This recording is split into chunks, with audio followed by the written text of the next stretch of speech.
because of standings.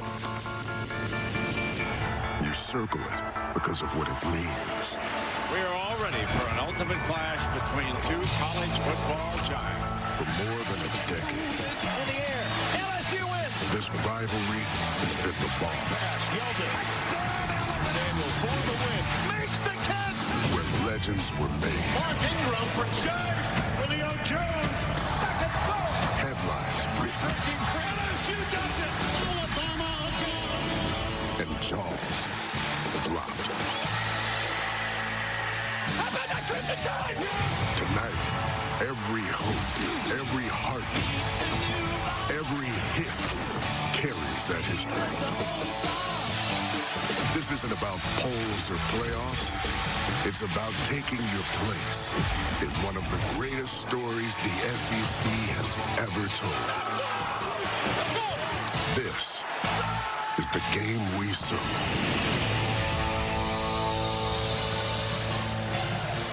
You're watching the SEC on ABC. And welcome everyone to ABC Saturday Night Football presented by Capital One. Tonight, the 90th chapter of this engrossing college football story will be written. It's almost always captivating and dramatic when these two teams get together. The Tide rolls into this one. Alabama's won 7 in a row. Alabama in position to play for an SEC title and appear in the college football playoff. Well, these LSU fans had those same hopes and aspirations when the season began, but that season has unraveled. Tonight, the 5-3 Tigers playing for a new head coach as they take on number 4, Alabama. Good evening, everybody, and welcome. I'm Sean McDonough along with Greg McElroy. Delighted to have you with us. 7 straight wins now for the Tide since that opening loss against Florida State. Ty Simpson, their quarterback, leading the way. When we were on the field about an hour ago, Greg, and we talked to Blake Baker, the defensive coordinator for LSU, he said Simpson reminds him of Joe Burrow, which is really the ultimate compliment coming from somebody dressed in purple and gold. There are some parallels. I mean, if you actually look at their skill set, I can understand why you would draw the comparisons, and the hot streak that Ty Simpson's been on has been off the charts. But when you look at tonight's game, he's going to have to be as smart as he's ever been in the pre-snap. They put a lot on his shoulders, but he's going to have to diagnose what this complicated and confusing LSU defense is going to try to throw at him. He's made great decisions when the ball is snapped with just 1 interception, but he's got to be smart in getting them aligned, protected, and in the right play throughout the game tonight. I expected a few new wrinkles from LSU tonight. Playing their first game without Brian Kelly as head coach. After 3.5 years, he was dismissed 13 days ago. Both teams coming off a bye week. So it'll be interesting to see what we get from LSU, now led by the interim head coach, the former running back coach, Frank Wilson. Well, I expect this group to play with a lot of energy. It certainly seems like it's trending in that direction, but offensively, I think they're going to look very different. This is a group that under previous offensive coordinator Joe Sloan ran the ball only 38% of the time. That number's going to go way up, and they're going to feature this young, talented freshman, Harlem Berry. I expect him to get a heavy lift today with new OC, Alex Atkins, calling the plays. They're going to commit to the run and stick with the run throughout this game. Obviously, it's been an emotional couple of weeks in Baton Rouge. With lots of twists and turns over the last 13 days. With more on the situation with the Tigers down on the field, Molly McGrath. Well, Sean, in their first team meeting after Coach Brian Kelly's dismissal, LSU players told each other the rest of this season can go one of 2 ways. We can give up and be forgotten, or we can be the team that comes back from all of this adversity and shocks everyone. Veteran linebacker West Weeks told us he is determined to make a statement in this rivalry game, stressing to his teammates, we have nothing to lose. Alabama has everything to lose. Let's go ruin their season. Weeks said this team is closer than ever. They've been re-energized by interim coach Frank Wilson and the heightened physicality that he has demanded in practice, and players say now they are in attack mode, Sean. It started so well. They were 4-0, including a season-opening win at Clemson. They rose to number 3 in the country, but they arrive here in Tuscaloosa tonight. Losers of 3 of their last 4. Brian Kelly out after going 34-14 in 3+ seasons. Recent history not good for LSU in this rivalry. They've lost 12 of the last 14 head-to-head with the Tide. Time now for our national anthem played by the University of Alabama's $1 Million Marching Band.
More than 100,000 on hand here at Bryant-Denny Stadium for LSU and Alabama.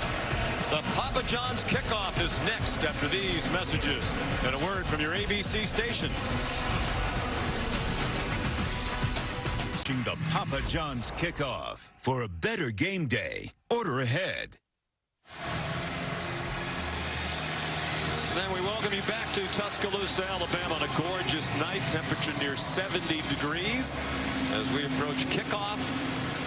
LSU and Alabama in a rivalry that dates back to 1895. The new head coach is Frank Wilson. In his second stint as a member of the staff, served 6 years under Les Miles, the last 3+ under Brian Kelly. Last 4 games have not gone well against tough competition. The ugly home loss 2 weeks ago led to the dismissal of Brian Kelly and Joe Sloan, the offensive coordinator. Garrett Nussmeier will have Alex Atkins calling the plays tonight. And he really typifies the disappointment of the season. He started the year after the win against Clemson, Greg, as the front runner for the Heisman Trophy and no longer involved in that conversation at all. And he's battled some injuries throughout. I mean, he's had to deal with an oblique. He's had to deal with a lower body issue. So he hasn't really been healthy at any point this year, and they haven't helped him with the offensive line and lack of a run game.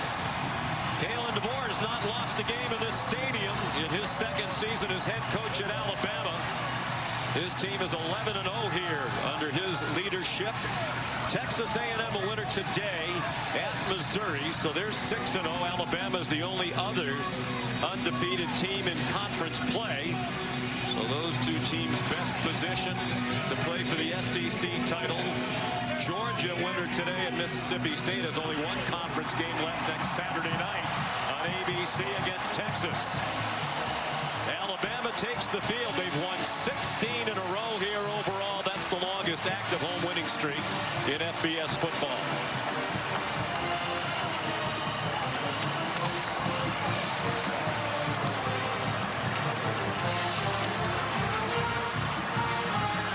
Ty Simpson and the Crimson Tide ready to play host to the LSU Tigers.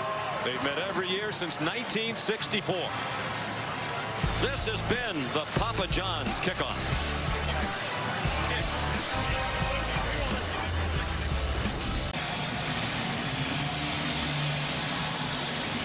Back in Tuscaloosa, Alabama, where LSU won the toss. First decision tonight for the 52-year-old Frank Wilson was to defer. He's a Louisiana man, New Orleans native. We said a couple of stints on the coaching staff as an assistant at LSU over 10 seasons. Head coach at McNeese State. He's also the head coach at UTSA. And one of the reasons he was given the opportunity to be the interim coach is because of his head coaching experience. Ty Simpson will be on the field first after Aaron Burrell kicks off. Ladzier Brooks deepest for Alabama. LSU had problems in kick coverage in its last game against Texas A&M. Part of their undoing in the second half against the Aggies, and Brooks brings it back across the 25-yard line. Javian Toviano knocked him out of bounds. So here's Ty Simpson, completing 68% of his passes, averaging 273 pass yards per game. That's second in the SEC, behind Joey Aguilar of Tennessee's 304 per game. And that passing yard total per game is 16th best in the country. The number that jumps out, 20 touchdown passes and just 1 interception. It's amazing, too, how much they put on his plate. A guy that hasn't started a ton of football games is responsible for so many adjustments pre-snap. He's a first-year starter. They've won 7 in a row after the opening loss. A little trickery. Here's the freshman Brooks trying to turn the corner. Well defended by A.J. Halsey, who's been a standout all year long for this LSU defense. A transfer from the University of Houston, prior to that at New Mexico. And this secondary is one of the best in the country, and they're going to have to overcompensate for the loss of their All-American linebacker, Whit Weeks, who's missing another game with a leg injury. Out for the 3rd game in a row with an ankle problem. We chatted with him on the field before the game. He hopes to be back next week. for their matchup with Arkansas. Jam Miller.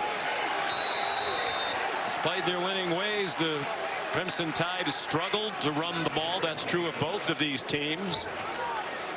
A 2-yard gain for Miller, who comes off a 10-carry, just 26-yard performance in their come-from-behind win 2 weeks ago in their last outing at South Carolina. In the bye week, that was a heavy point of emphasis, trying to find more avenues in the run game. Worked on blocking, particularly on double teams in the run game. Simpson sets, fires. Jam Miller, first down.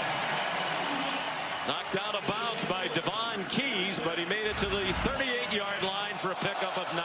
It was a great job up front. A little movement by LSU's defensive line. The offensive line stands tall, allows Ty Simpson to scan all the way back to his outlet, Miller, in the flat, who turns upfield for the conversion.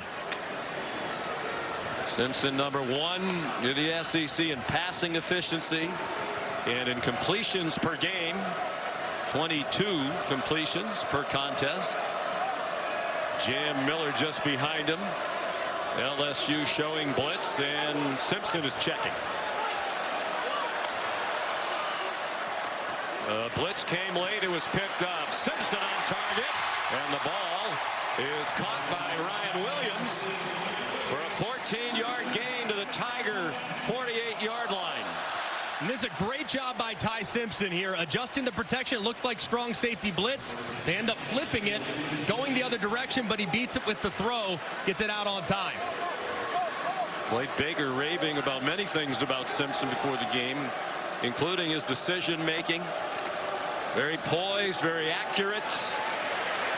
Jam Miller breaking tackles and lunges to the 40-yard line. An 8-yard run. Jack Pyburn made the tackle, to transfer from Florida. And like you referenced earlier, Sean, the offensive line, they received a ton of coaching in the bye week. The big focus on double teams and not allowing negative plays. They feel like in the last 2 or 3 games, way too many ball carriers that were tackled behind the line of scrimmage. So securing the front was the #1 priority. Overall, Alabama averaging just 119 rushing yards per game. That's 114th in the nation. On the delay, Miller again stacked up and driven back short of the line to gain. Jacoby and Guillory in the middle of that defensive line. Longtime Tiger, graduate student out of Alexandria, Louisiana. They line up quickly on 3rd down. No Whit Weeks.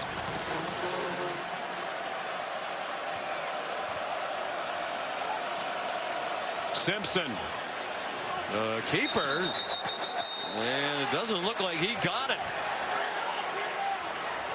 Jamari Butler leading the surge up front for an LSU defense that in those first 4 games of the year, all wins, didn't give up more than 10 points per game.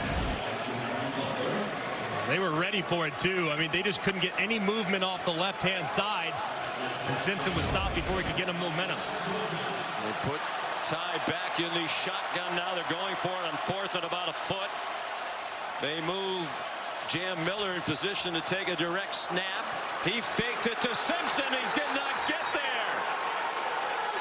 West Weeks taking over a leadership role with his brother out tonight.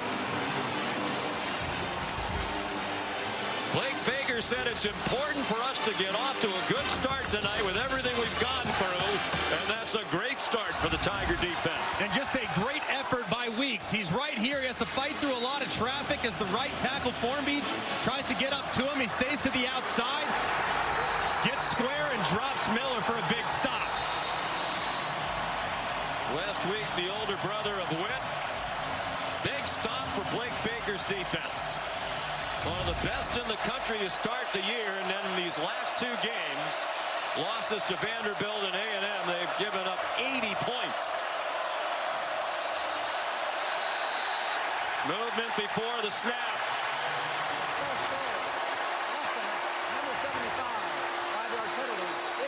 And perhaps a fitting start for an offense that's been its own worst enemy for much of the year. That was Weston Davis, the right tackle. This is a talented offensive line, but they make a lot of mistakes. They're very young across the board. Had to replace a lot of production, and that's been the group that's probably been the most disappointing for this LSU offense. Lost 4 offensive linemen from a year ago to the NFL.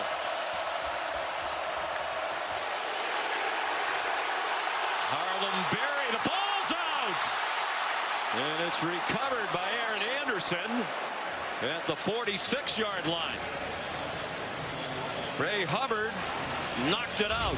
One of the best playmakers in the Southeastern Conference. Ripped it out.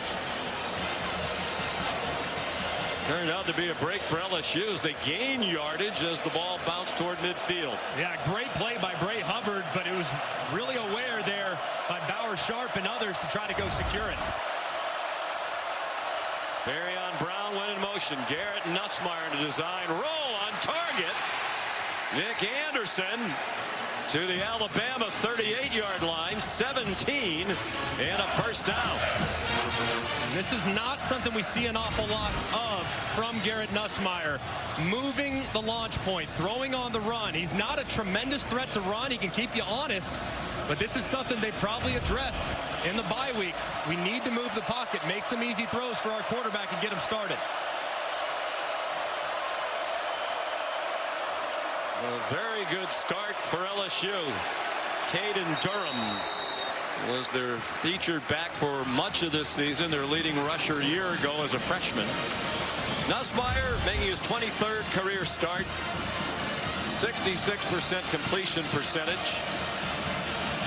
1,800 yards is 10th in the Southeastern Conference. Last year he was 2nd.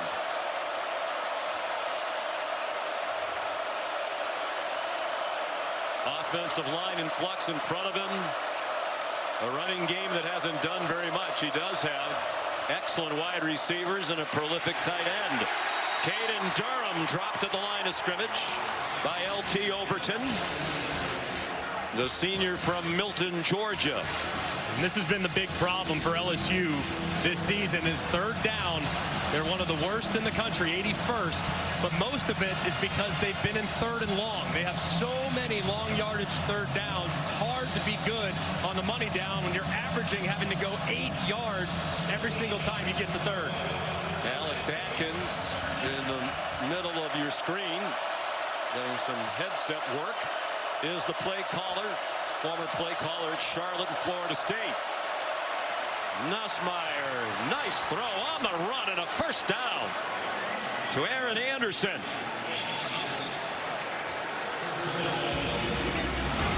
That's now twice where Alex Atkins has moved the pocket to the quarterback's throwing hand.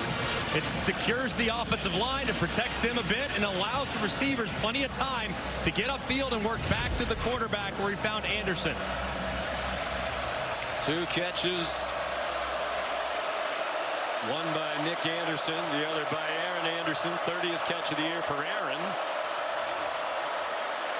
Out wide it goes. Barry on Brown with some good blocking on the perimeter. He's knocked down very close to the line to gain at the 17-yard line. So when you have a coaching change, an interim coach, it can go a couple of different ways. And the LSU folks, Molly report on it, felt like they were galvanized. There were spirited practices that were noticeably more physical over these last 2 weeks. They've come out ready to play for Frank Wilson. Jawan Johnson for a couple on first down. I know the season hasn't gone where you want it to go for LSU, but if you talk to Kane Womack and the Alabama coaching staff, they all acknowledge just how talented this roster is and how many playmakers they have on the offensive side of the football. Now the D-line or the O-line has been disappointing, but their weapons and skill players are as good as any in the league when they are at their very best.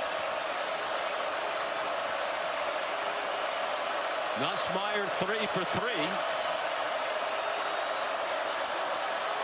Play action fake and a screen. Jawan Johnson stood up at the 15-yard line by Justin Jefferson. The outstanding linebacker, Alabama's leading tackler for the season for Kane Womack. that linebacker core for Kane Womack, that's been the group that's really taken the next step. With Jefferson playing so fast on every single snap, and Deontay Lawson really settling in after the injury last season that ended his 2024 campaign. Different looking offense. It's very early, Greg, but they're playing with a little rhythm. Nice mix of run and pass, 4 of each. Nussmeier signaling for timeout. I think he thought there was an issue with the play clock, that perhaps it was not operating. It was pointing in that direction. The 4th down stop on defense, and an 8-play drive underway on offense for LSU under new coach Frank Wilson.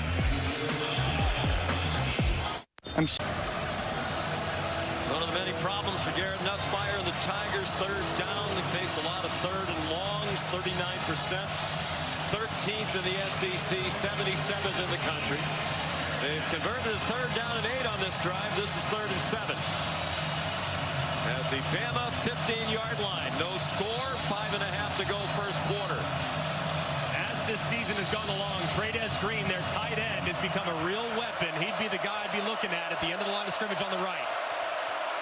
Xavion Thomas went in motion. Nussmeier flush from the pocket. Will not get anywhere near the first down marker. Tucked away from a hit from Deontay Lawson. And Frank Wilson sends the field goal team on. LSU has scored entering tonight on its opening drive only once this season, and that was a field goal at Vanderbilt. There's Damian Ramos, 14 out of 17 this season. 5 points last game against A&M made him the all-time leading scorer in LSU history. 370 career points. Trying to add to that. 30 yards out on a winless night, and he hooked it. There was pressure coming quickly from his left. You could see it from the camera view, and I think he might have seen it as well. Deshaun Lee was coming quickly on the rush.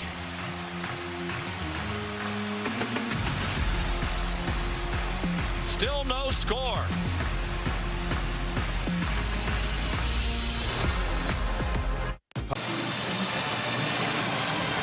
And one of the great entertainment venues here in Tuscaloosa, the Bear Bryant Museum, just a few blocks from the stadium.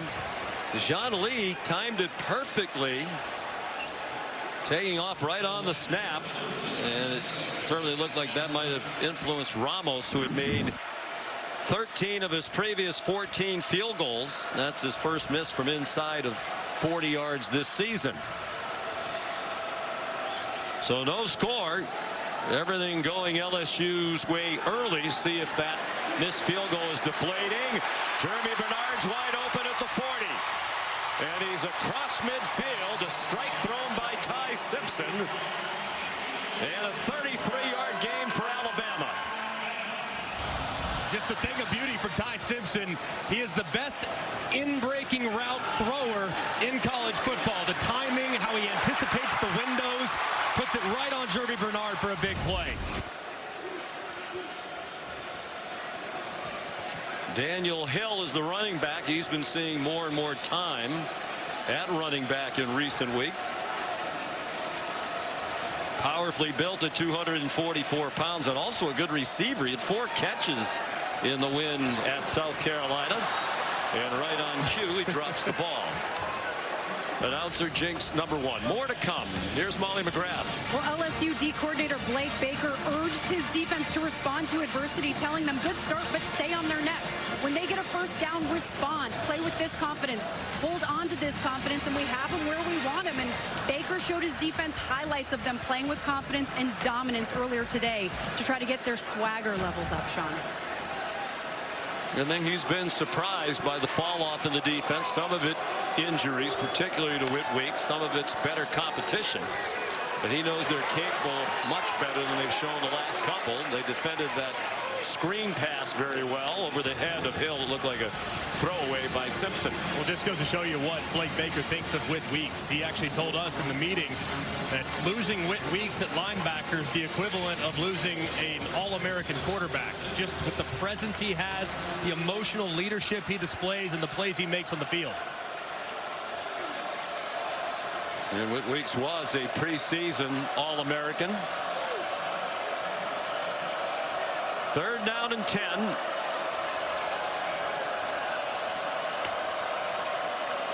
Blake Baker brought a blitz. They spun Simpson around and forced a bad throw in the general direction of Daniel Hill. Devon Keys among those blitzing.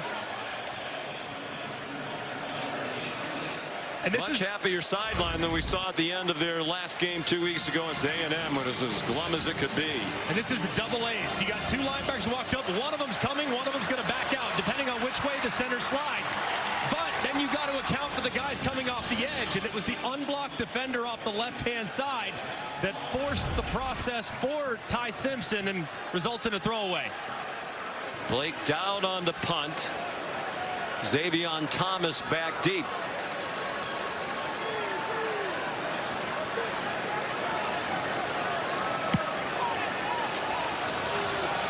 End over end, and a fair catch made near the 7-yard line by Thomas. 40-yard punt.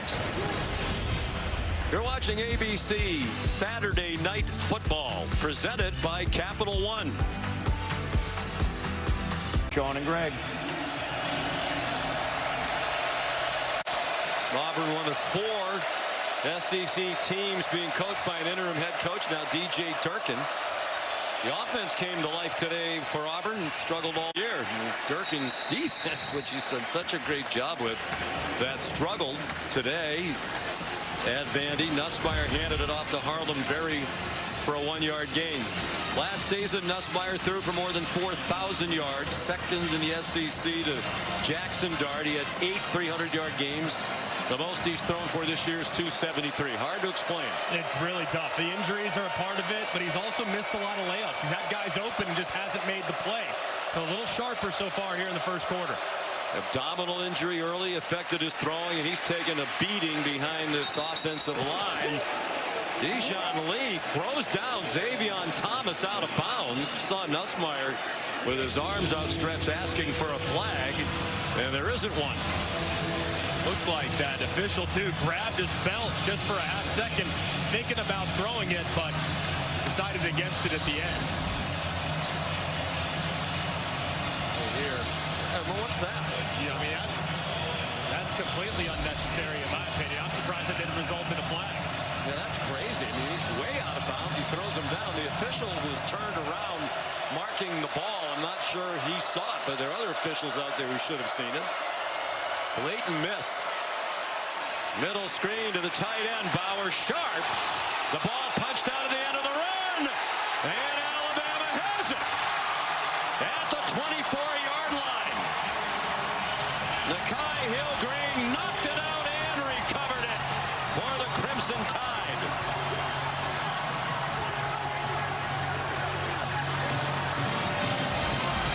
James Womack's defense does it again. Look at the punch, just fist right to ball for Nakai Hill-Green. He sees it, it's out, he grabs it, and this Alabama defense, time and time again throughout this season, always stepping up and making a huge play. They're now plus 10 in turnover margin. Their plus 9 starting the night was already best in the Southeastern Conference. Sharp can't believe it. Another good-looking play on offense for LSU. But it ends in a takeaway by Nakai Hill-Green. He's playing for his 4th school, Michigan, Charlotte, Colorado, and now Alabama. A blitz. Well done by LSU.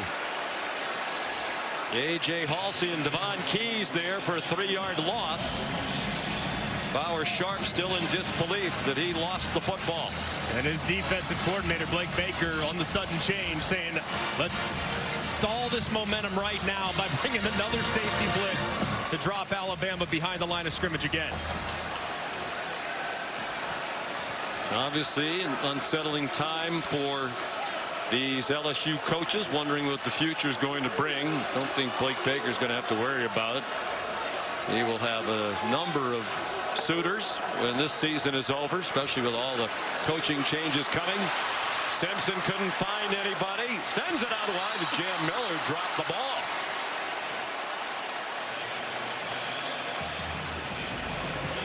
And Kalen DeBoer's team a little out of sorts. They were dreadful on offense to start the game last time out against South Carolina. Ryan Grubb, the offensive coordinator. One thing that has to be at least appreciated by Ryan Grubb, though, is that the protection's been pretty solid. Now they just got to get guys open against a great secondary.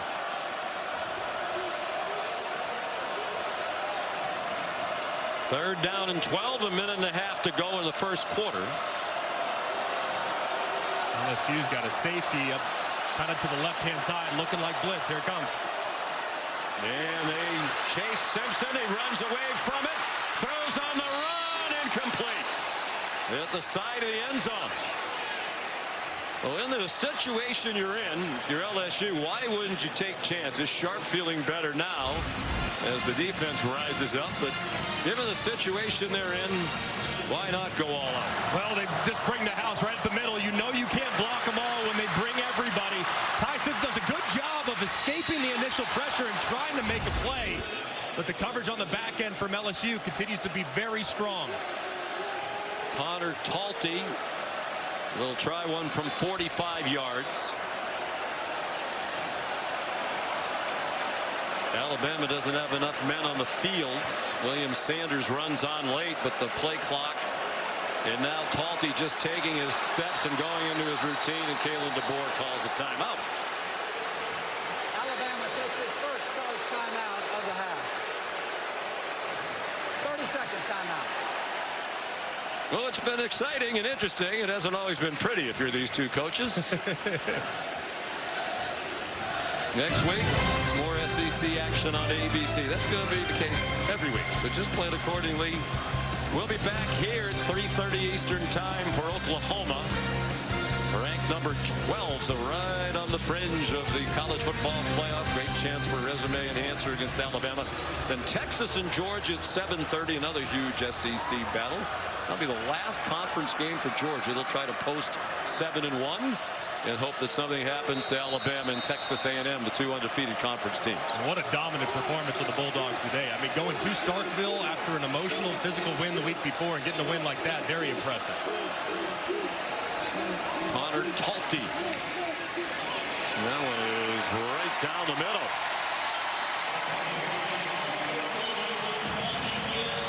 So they get 3 points off the turnover. Given the field position, that has to feel like a win for Frank Wilson, Blake Baker, and the LSU Tigers. Interesting guy to talk to. You can see why they put him in this situation. I love the man. I mean, I really do. And he's always been kind of referred to in coaching circles as the, quote, gatekeeper of Louisiana talent. He's a recruiter. I mean, that's what he's done forever and has done a remarkable job of it. But his ability to relate to the guys, his ability to speak to them in truths is remarkable. And it's no surprise that they decide to go with him. He's the guy that's going to create that emotional swing for the better. And you can tell with the effort that we've seen so far tonight.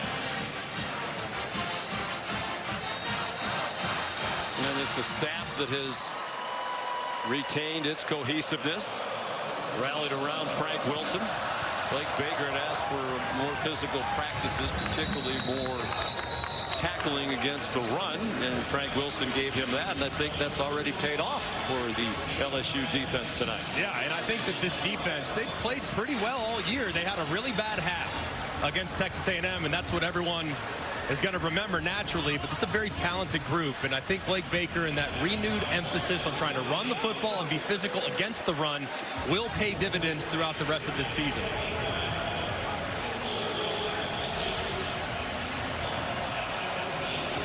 So Connor Talty's kickoff, a touchback.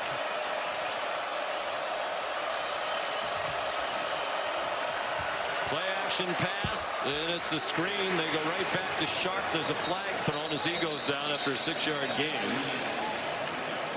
They put the ball right back in the Oklahoma transfers hands after a fumble the last play.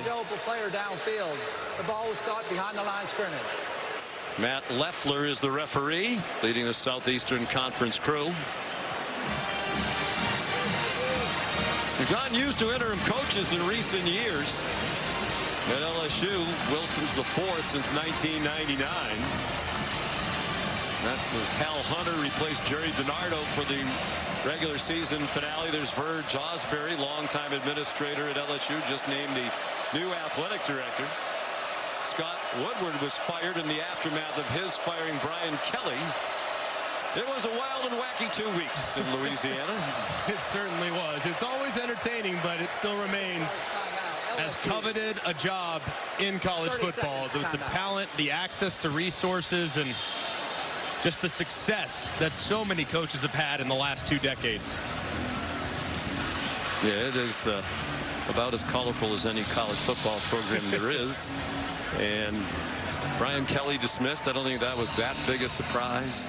The governor got involved. He criticized the athletic director because he said he gave Brian Kelly that contract and Jimbo Fisher his contract that resulted in more than a $70 million payout after Fisher was let go at Texas A&M. Some of the facts weren't exactly spot on.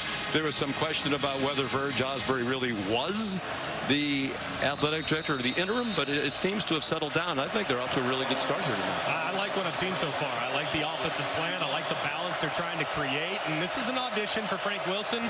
Will he get it? Probably not. But, hey, if the team plays well and responds, you never know. They have Nussmeier off to a perfect 7-for-7 start. And Harlem Berry, the freshman, out of bounds. There is a flag down right in front of the Alabama sideline. They're gesturing that it was a hold, and they're going to be correct. Holding offense, number 56. 10-yard penalty from the spot of the foul. Replay, second half. The right guard, Josh Thompson, who has started every game this season at that spot, transfer from Northwestern. Yeah, I think you could probably have gotten either 56, Thompson, or 75, Weston Davis. It looked like he grabbed a jersey as well.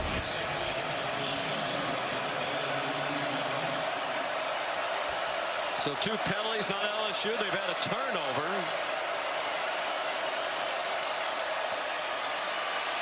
Barry on Brown.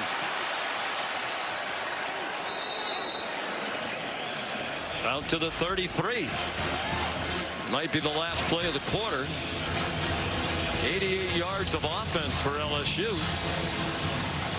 Very impressive. And they really have, the screen game has been very, very good so far. No points on the board, but they've looked better than they have for a lot of this season. You're watching the SEC on ABC from Bryant-Denny Stadium in Tuscaloosa, Alabama. No score after 1 quarter. Excuse me, 3-0 Alabama after 1 quarter. Sean McDonough with Greg McElroy and Molly McGrath. Matt Austin, our officiating expert. Delighted to have you with us on this gorgeous Saturday night in T-Town. On 3rd and 2, Harlem Berry got just enough to move the chains. Yanze Pierre the stop. Berry, true freshman from New Orleans, out of St. Martin's Episcopal in Metairie. Small school, 1A, the smallest classification in the state of Louisiana. They've been waiting for him to learn the system, get a little bit better at pass protection. He's electric. He is electric. I mean, open field speed like you wouldn't believe. You just got to find some space for him and really commit to the run game. They hand it to him through a big hole. He can run. They had the angle, and Keon Sabb shoved him out of bounds inside the 30. Berry was the state champion in the 100 and 200 meters in high school, and he used that speed in the big hole for 37. Well, you're going to see the motion. It's a ghost motion, orbit motion behind. Gets flow from the Alabama linebackers from left to right. Then you have Berry coming back out the gate with a big hole and plenty of grass.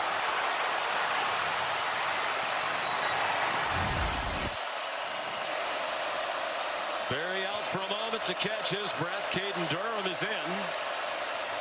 Nussmeier faked a little toss to him. Now takes the check down to Durham. And he swung down for a short gain. Deontay Lawson there. A pickup of only one. Alex Atkins, the play caller. I'm impressed. I think I've said that already, but really impressed. It's been really clean, and getting the ball out of Garrett Nussmeier's hands quickly. They've moved the pocket a couple times. They probably have 4 or 5 screens that have slowed down that Alabama pass rush against an inconsistent offensive line, and the misdirection now is bringing the run game to life. Nussmeier's 9 for 9. Short passes and screen game. On 2nd and 9, now a deep ball into single coverage. Jump ball, and it's incomplete. John Lee, the angular true freshman at 6'4", 202 pounds, had the coverage on the even taller Trey'Dez Green, who stands every bit of 6'7". Yeah, not a lot of people are looking forward to that matchup, having to cover the big physical tight end Trey'Dez Green, but with the length that Lee has, he can go up and make that play. He answered the challenge there in the one-on-one. Green's really emerged in recent weeks. 19 catches over the previous 3 games.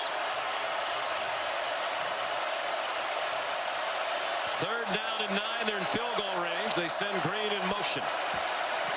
Middle screen. Aaron Anderson bounces off a couple of hits and goes down close enough to where Frank Wilson's going to have a decision to make with 4th down and 2 upcoming, and he'll have time to think about it as Anderson is not getting up.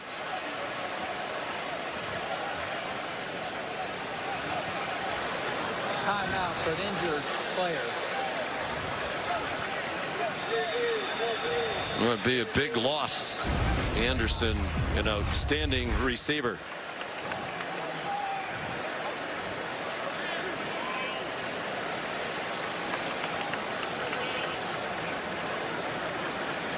Here's a look at the injury to Aaron Anderson. He puts his left arm down and injured his elbow. He has gone off in obvious pain, has gone to the tent. Meanwhile, with 4th and 2 at the 20-yard line, Frank Wilson sends Damian Ramos out to try a 37-yarder. He missed wide to left from 30 under some pressure from his left in the first quarter. Trying to tie it with 12 and a half to go in the half. Little chippy Greg McElroy pitching wedge is good. I would have boned it right into the bottom of the uprights there while I'm swinging the golf club right now. But it's a little surprised they decided to kick it there, to be honest with you. I thought in this game, with how your defense has played, I'd probably go for it there. Even if you get stopped, you got Alabama back inside their own 20. I'm just a little surprised they opted to kick it. I think as well as his team played, Frank wants his team to be even, have a reward for their good play. They've really had the upper hand. 2-to-1 edge in total yardage against Kalen DeBoer's team. Aaron Burrell kicks off. Lonnie Brooks back deep. 2 weeks ago in the last game for LSU, Texas A&M averaged 34 yards per kickoff return, including one to open the second half that really turned the game in favor of the Aggies. They outscored LSU 35-7 after the half to come from behind and beat LSU. There's the Taco Bell Live Más student section. Only one student section can claim the title of Live Más student section of the year. Who will take home the trophy this year? Do you know how that's decided? Do you want a panel? I would love to know how it's decided, because we've seen a lot of great student sections. Everywhere So many good ones. Everywhere is unbelievable. How about that atmosphere in Lubbock today? Congratulations to Joey McGuire and that great Texas Tech team for a big win against BYU. Ty Simpson started 3 for 3. He's 0 for his last 5. They have Jan Miller on his left hip to start this possession after the Burrell touchback. Miller bouncing off some hits. Did well to turn that into a 2-yard gain. Devon Keys the tackle. Interesting talking to Ryan Grubb yesterday, Greg. He has a formula that they chart trying to avoid negative yardage plays. They want to avoid lost yardage runs, sacks, penalties, and turnovers. And if your total number of plays that have those things happen are under 15% for the game, you win about 88% of the time. Here's Caleb Edwards, the tight end, rumbling for a first down. West Weeks made the tackle. And they've played good offense for the most part this season as compared to last, because they've reduced that negative yardage play percentage down to 12 for the season. Just so much easier on a play caller when you're in front of the sticks. So those negative yardage plays, they're drive killers. Ty Simpson to Josh Cuevas. Interesting play design there. Simpson ran left, ran like he was going to run, and then threw it out wide. It's interesting because this is a passing attack, but it's also a ball control offense. They really want to possess the ball. They want to tie together third down conversion after third down conversion, eventually wear you down. And that's when they expect the running game to really get going in the fourth quarter with the 240-pound back. They don't have to run the ball well to hold the ball for a long time. Beautiful throw by Simpson. Hit Cuevas in stride down the far sideline, down to the 24 of LSU. And great recognition by Ty Simpson. He sees the matchup. You got Cuevas working against a linebacker, Keys. And if I have a linebacker out there trying to play corner, my antenna as a quarterback is up every single time. Perfect throw, great trajectory, and a beautiful completion. For 32 yards. Daniel Hill, the running back now. He gets running straight ahead. Harold Perkins Jr. chopped him down after a gain of 5. This LSU defense is a man defense. So that means it's mostly about winning the matchup. You got to find the favorable matchup here. Again, up top, man coverage. You got Keys working against Cuevas. If I'm Ty Simpson, I like that matchup. He rolls in the other direction under pressure, and an errant pass toward his best pal Ryan Williams, the outstanding sophomore wide receiver from Mobile. Really nice disguise there from Blake Baker, and it looked like man, and they ended up playing a soft zone, and that's what he's got to do throughout this game. He's got to confuse a quarterback that is probably the most cerebral quarterback in college football over the last 8 weeks. It's not easy to do, but he did it there. Simpson, the son of a coach. The Alabama coaches praise him for his preparation. They're 1 out of 4 on third down. And he calls a timeout.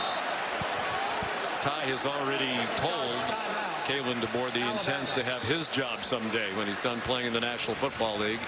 He expects to be the head coach here at Alabama. 3-3, 9:38 to go in the half. Plenty of action, but just 3 points on the board for each side with 9:38 to go in the first half. And Alabama facing third down and 5 at the LSU 19. They've been outstanding in the red zone this season. Second best in the SEC behind Oklahoma, and 4th best in the country. Eastern Michigan, Oklahoma, and Memphis. Hard to do better than 97% in the red zone. Also outstanding on third down, too. And the option routes and finding some matchups, like in the slot right here with Jeremy Bernard's where I'd be looking. So 3 receivers in a bunch to the right. Back shoulder throw.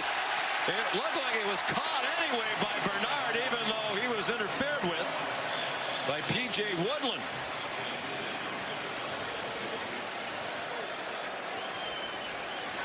Pass interference. Defense. Number 11. The 15-yard penalty. It is first down. Did he catch the ball? Because if he caught the ball, then no, he didn't. Wasn't even close. Right there, you find the matchup you like. You can see it from up here. You knew you have your best wide receiver against their second best cover corner. Of course, their best being Mansour Delane, the All-American candidate. But really good job in recognition by Ty Simpson. Finding the matchup, through the back shoulder, it resulted in the penalty. Coaches all over the SEC raving about Delane. Some believe he's the best corner in the country. They very rarely throw in his direction. Transfer from Virginia Tech. Out of the pistol with Daniel Hill, the running back, from the 4-yard line. Straight ahead to the goal line.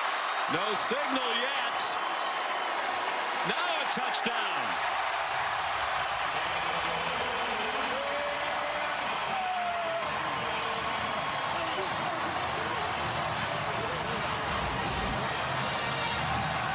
He was fighting the whole way. Does the ball cross the plane?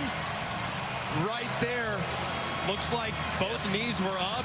Great extension and effort by Hill.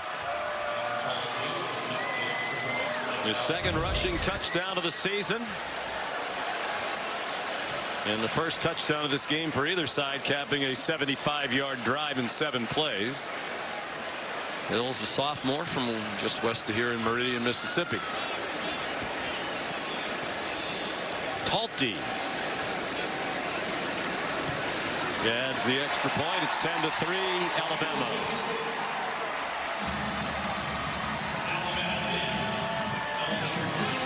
We'll take a look at the touchdown for the AT&T Connected Cam. You see 1 safety, 2 safeties, right? That means you got a really favorable look to run the football. You got a bunch of guys in here, but you also have 7 blockers to go right up the middle. If that safety leaks down, then you got to throw it. But if they're going to stay high, you run it all day long. And the big, powerful 240-pound back powers his way into the end zone. Did well to hang on to the football. Another thing that Alabama's done very well. So many signs of an efficient, well-coached football team. Mention the time of possession. They don't turn it over. They've had only 5 turnovers all season long for Kalen DeBoer. Good in the red zone, good on 3rd down. Having one of the best quarterbacks in the country certainly helps with all of that. Another thing, too, Sean, they're just clutch, man. I mean, they are a clutch team. Back against the wall, they make a play. Slow start, no problem. Go out and put a drive together. Talty's kickoff returnable for Barryon Brown. 5 career kickoff return touchdowns, but he does not make the 15-yard line. Stopped by Bray Hubbard.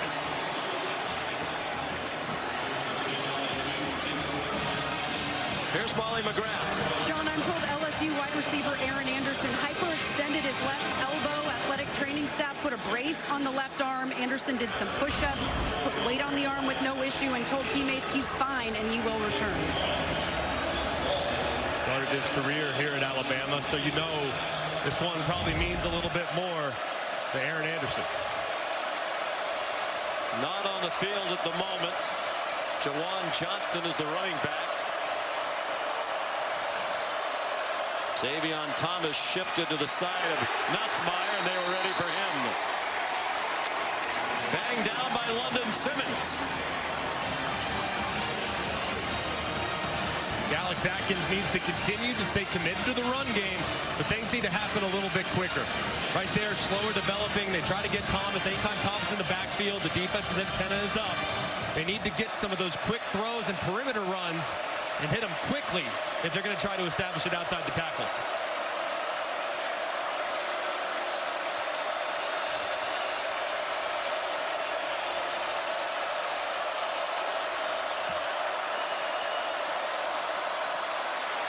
Deep handoff. Barry's in trouble, and he goes down for a loss.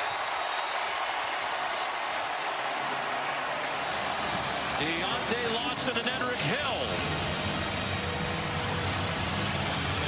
Spent a lot of time in this stadium, and where Garrett Nussmeier and the LSU offense is, the loudest section of Bryant-Denny Stadium. The student section just behind them, the band to the far side.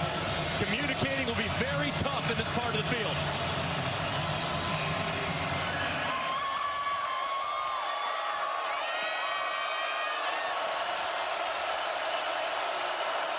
LSU 2 out of 5 on 3rd down. Nussmeier under duress, got it off, and Anderson got blasted by the hard-hitting Bray Hubbard. A 1-yard gain and a very quick 3-and-out for the Tigers. And this should look familiar if you watch LSU's offense. 3-man rush for the defense, getting home and getting pressure. That can't happen Bama just rushes 3, and they still apply pressure with Yonze Pierre off the left-hand side, forcing Nussmeier out to throw a quick one where Bray Hubbard's there ready to make the tackle. That possession looked like a lot of the LSU season on offense. Grant Chadwick punts. Cole Adams a fair catch. Just outside the Bama 40-yard line. 47-yard punt. Well, after a great start from LSU's offense, Bama's defense starting to settle in. Bray Hubbard delivering a big shot to stop the Tigers on 3rd down. Tonight here in Tuscaloosa, Dave Roberts, one of the great gentlemen in all of sports. Congratulations to Dave and the Los Angeles Dodgers on the World Series championship. He's here tonight as the guest of Kalen DeBoer. They've become very good friends in the last couple of years. We'll explain how in just a moment. DeBoer's team leading 10-3 and starting from the 40. Pressure applied by LSU. Kevin Riley trying to run through it. Kalen DeBoer's daughter, Alexis, is a great softball player. Matter of fact, she was the Big Ten Freshman of the Year last year at the University of Washington. A few summers ago, she was playing in a summer showcase in the Los Angeles area. Kalen DeBoer is a huge baseball fan himself. An outstanding baseball player back in his college days. Went to a Dodger game, got the chance to go to the clubhouse afterwards. Got introduced to Dave Roberts. Kalen said he couldn't believe how gracious Roberts was with his time. They talked for more than a half hour. Exchanged phone numbers, and a great friendship was born. They communicate regularly. Simpson in trouble. Dodge the rush. Jeremy Bernard the catch. And then a missed tackle, and he surrenders at the 23, realizing he wasn't going any deeper into LSU territory. A 32-yard gain. What a throw by Ty Simpson, too. It's called layering the football. It's an over route from Jeremy Bernard. Goes all the way across, takes a little time, but there's some defenders underneath. You got to get the ball over the underneath defenders and in front of the over-the-top defender. Ty does it perfectly for a big play. They send Hill in motion to the left. Simpson throws in that direction, incomplete. Again, pressure applied.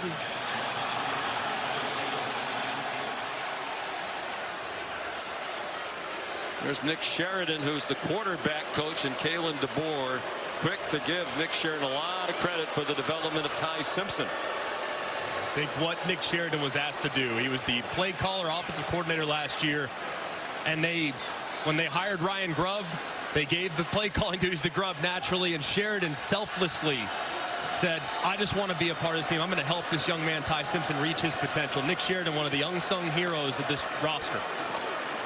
Simpson a play fake. Isaiah Horton hoping for a block from Bernard. The play goes to the 20.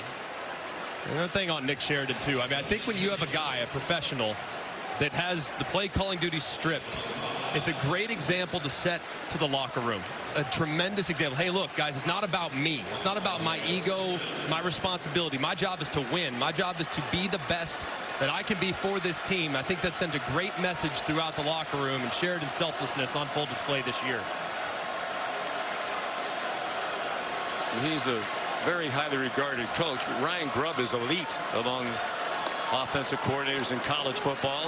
Another blitz, and Jan Miller has a first down. And in fairness, we showed the numbers earlier. Obviously, the offense has been better this year under Grubb, but it's also year 2. And, last year they inherited a quarterback in Jalen Milroe who really isn't what this offense has been. What we saw at Washington with Michael Penix. It's really a pass first, frequently down the field offense. Simpson's a better fit. The players understand the system now better, and Kalen DeBoer said we have a much better idea of what these players can do now in year 2. So Grubb's terrific, but he had some advantages that Sheridan didn't have last year as well. If he calls another play like that, Sheridan will be calling the plays again. Brooks dropped for a loss by West Weeks. 5-yard deficit. There's a tandem that works very well. They were together at Washington. Then when Kalen came here, Grubb decided to go to the Seattle Seahawks, not move his family. Spent 1 year there as the coordinator under Mike McDonald, and then decided to join Kalen DeBoer here. It's a marriage that's worked very well wherever they've been. It's an outstanding offensive staff. And 5 different guys on this staff have called plays at the Power 5 level. 2nd and 15. They're right in Simpson's face. He got it off. But Jack Pyburn there to tackle Daniel Hill. And this has been the pressure packages that Blake Baker really felt good about. And after 2 consecutive blitzes to try to get the ball out quickly, does he do it a 3rd time? I would think here on a 3rd and long, you rush 3, drop 8, and just try to play big, soft zone coverage. 3rd and 18. Timeout. Kalen DeBoer. Final timeout, Alabama. That's a 30-second timeout. No timeouts left in the half for Alabama. 1 for LSU. We talked about Kalen DeBoer's baseball background. He played at University of Sioux Falls, where he really started his coaching career. He was a wide receiver there. 234 catches for 3,400 yards and 33 touchdowns, all of those school records. On the baseball team, his career batting average was .492. Still the school record, as are his 37 career homers. As a senior in 1998, he hit .520. Spent 1 year playing independent league baseball. He said, I knew I wasn't going to go too far there, and I really didn't want to make $600 a month. So he got a chance to start out as a high school coach, coaching the sophomore team at Washington High School in Sioux Falls, and a career was started. This looks like a double pass. Bernard sends it back to Brooks. Brooks, good run after the catch, and he's down inside the 10, but short of the line to gain. Deep into the bag of tricks, this offensive coaching staff. That was an 11-yard pickup on 3rd and 18. And it was actually looked like for a minute that Brooks was going to have some room. It was a pretty good throw there by Jeremy Bernard all the way across the field. The high school quarterback showing off the arm strength. And it was How good. about that Ty Simpson running straight down the middle of the defense? I mean, yeah, give Ty a look, right? I mean, yeah, he was running with his hand up. They were ready for him. He was well covered. Here's Talty to put them ahead by 2 scores. Whoa. That one is no good. Wide left. And must be somebody at that end of the field. Both of these kickers have missed a chip shot with a line drive pulled to the left. It must be just gale force wind right to left. Let's take a peek at the hold. Yeah, laces a little bit to the right, but still not enough to move it that far off target. Just an unfortunate miss there, and the announcer jinx strikes again. Cited earlier, 97% scoring rate for Alabama's offense in the red zone, and just for the 2nd time this year, a red zone drive results in 0 points.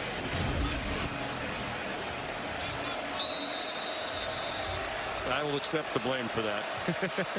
Announcer jinx number 2. Announcer jinx. Number 2. So totally not a believer in that. It's all on you, Sean. It is. So still a 1-score game. Here's a screen. Xavion Thomas, the 2-yard gain. Alabama ready for these screens, coming with regularity from the Tigers. Nakai Hill-Green, the play there.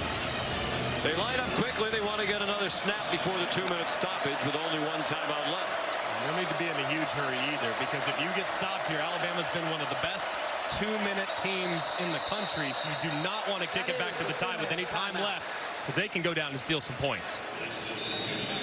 2 minutes to go, first half. Frank Wilson making his debut as the LSU coach. His team down by 7.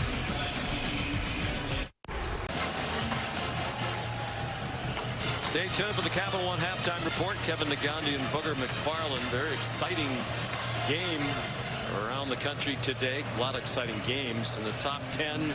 Indiana's win at Penn State, probably the game of the day. What a catch by Omar Cooper Jr. in the final seconds after Fernando Mendoza throw them down the field to beat Penn State by 3. What a finish. I mean, just incredible, and a great effort too from Penn State, going all in and almost stealing that one. On 2nd and 8, out of the 2-minute timeout. Nussmeier had to retreat, got it off to Caden Durham, but he's dropped for a 3-yard loss. What happened to that rhythm play calling they had early. This looks like the LSU offense of most of the season, and it's not good. Yeah, so far, I mean, Alabama's done a great job in pursuit on some of those screens that were being hit for big plays. Now the pass rush is starting to get home, too, and they still haven't done a great job, Sean, establishing the run. They're going to have to prioritize that in the second half.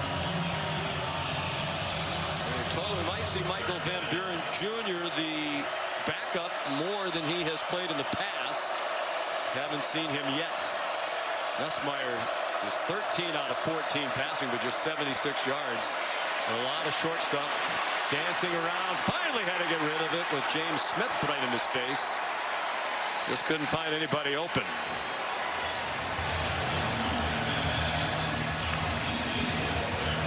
And here's one where I feel like Garrett Nussmeyer's got to get rid of this ball. I mean, you got guys open. Look at number 0, Xavion Thomas. Look at him break to the middle of the field. His eyes were there. You got to pin it right on him. And Nussmeier didn't get to him, didn't see it. And as a result, a big play was left on the field. So there's Grant Chadwick. He's averaged 47.4 per punt for the year. That's 7th in the country. But their coverage has not been very good. They're 101st in net punting starting the day.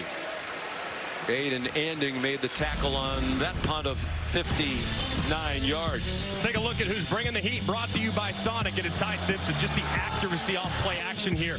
You see the clear out, dagger route, big window right in the middle. He throws it in stride to Jeremy Bernard. And then he recognizes, he knows he's got a matchup. He moves the safety from the left to the right, gives him a little more room. He's got his tight end against the linebacker, drops it in there perfectly. And this might be a throw of the day. Evades the pressure on the right, layers it over the top.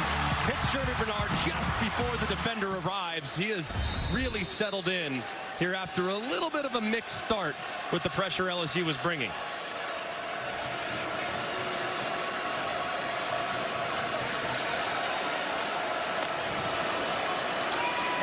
Simpson throws under duress again. He's had pressure at him just about all night long, and the throw came up short of Lonnie Brooks. Be no surprise with the success that Alabama has had in end-of-half situations that they're going to try to be aggressive here. I know their kicker just missed a field goal. Their quarterback's thrown just one interception all season long. He's a guy that you absolutely trust. So to see them be aggressive and try to go steal some points is not a surprise. 52 seconds, no timeouts for Alabama.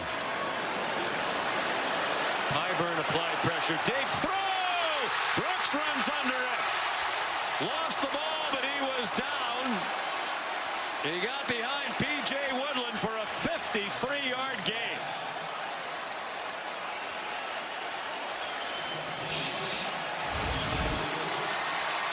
Let's take a look. Is he down before the ball comes out? Yes, he is. It's another great play by Alabama's offense. All the way to the 13-yard line.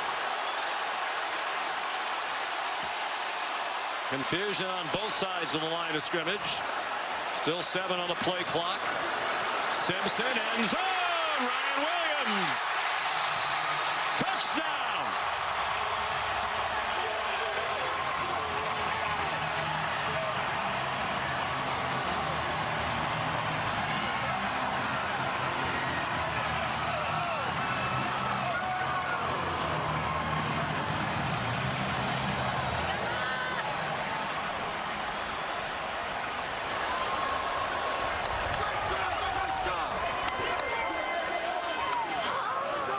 You talked about it earlier, Greg.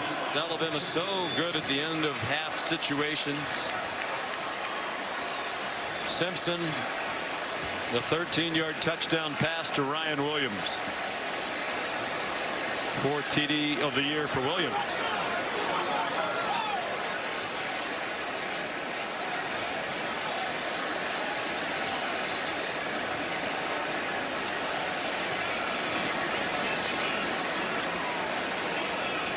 And here's Talty. So after a slow start on offense, the first 2 drives for Bama, turnover and downs and a punt. The last 4, field goal, touchdown, missed field goal, touchdown. Well, from a quarterback's vantage point, we always used to say great disguise comes great opportunity. Here's Cooley. He is trying to disguise a pressure to the left-hand side, but look how much green space is resulted in because of that disguise. He can't quite get back fast enough.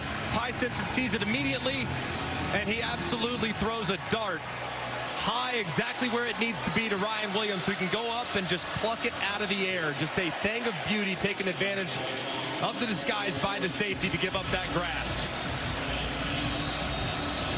And the ball bouncing around a little bit. Williams had some problems with drops.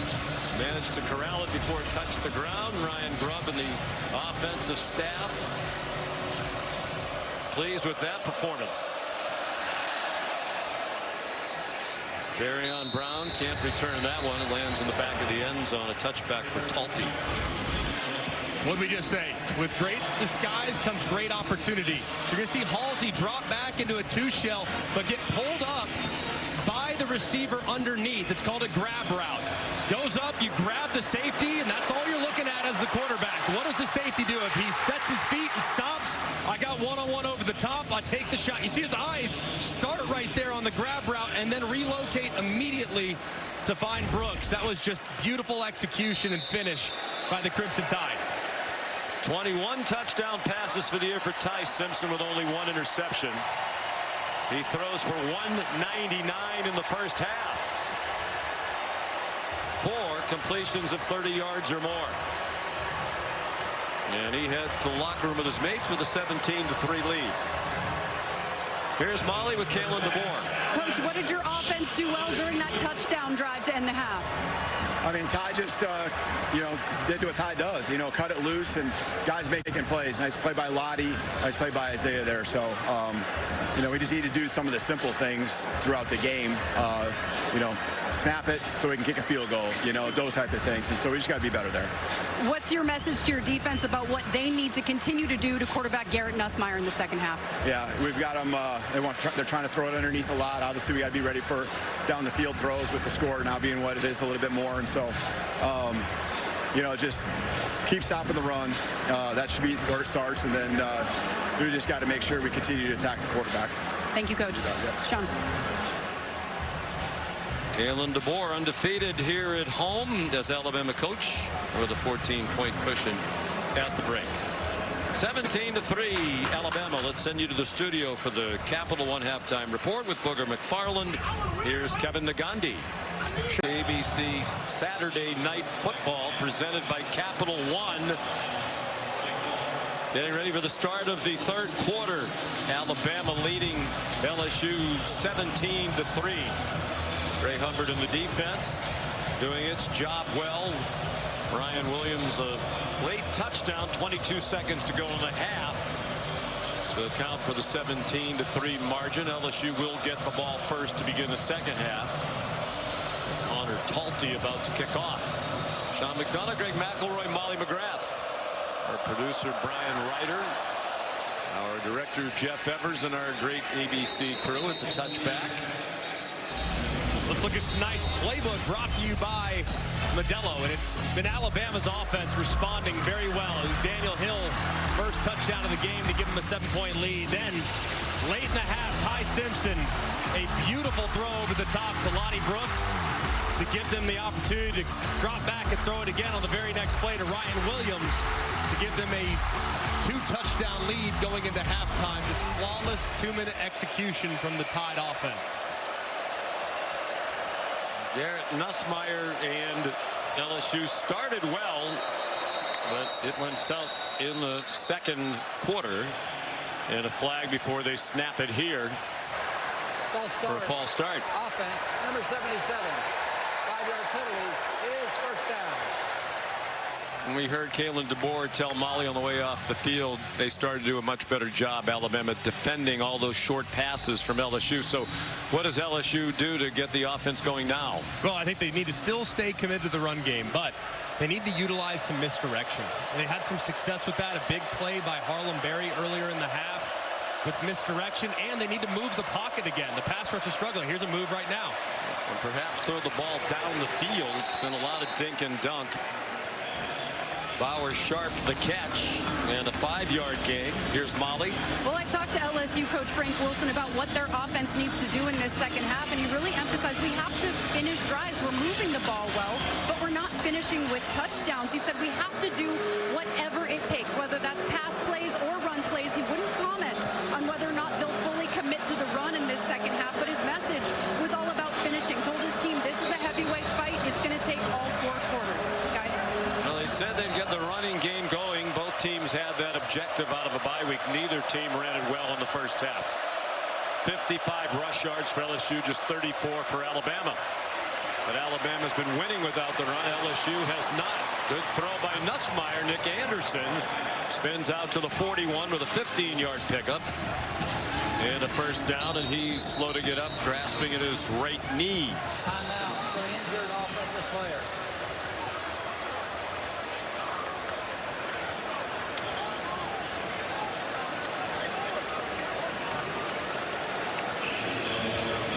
Second catch of the night for Anderson, and an injury timeout. His right leg just gets caught underneath the Alabama defender.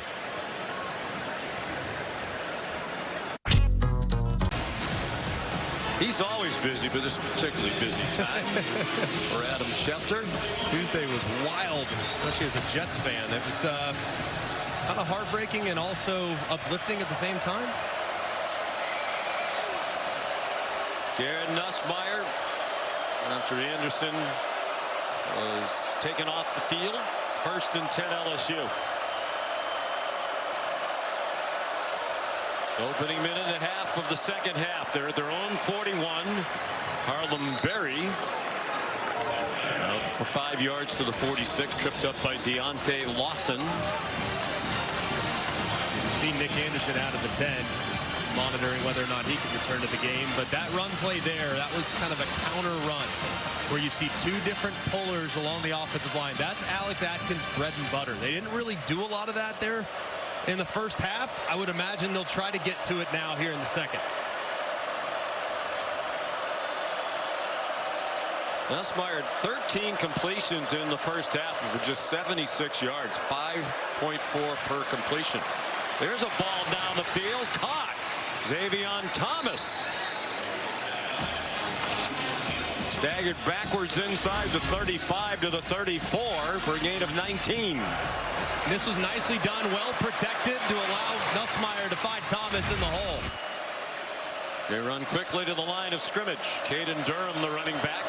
Sharp, the tight end, went in motion. Out wide of Barry-on Brown. There are a lot of Tigers who seem to be in the way.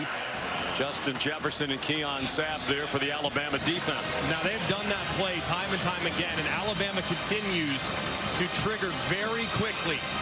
If I'm the offensive coordinator, Alex Atkins, I'm thinking I got to get to a pump. I'm going to fake it right there and run my tight end on a seam right behind it, because that's not going to be covered if Alabama continues to react that quickly.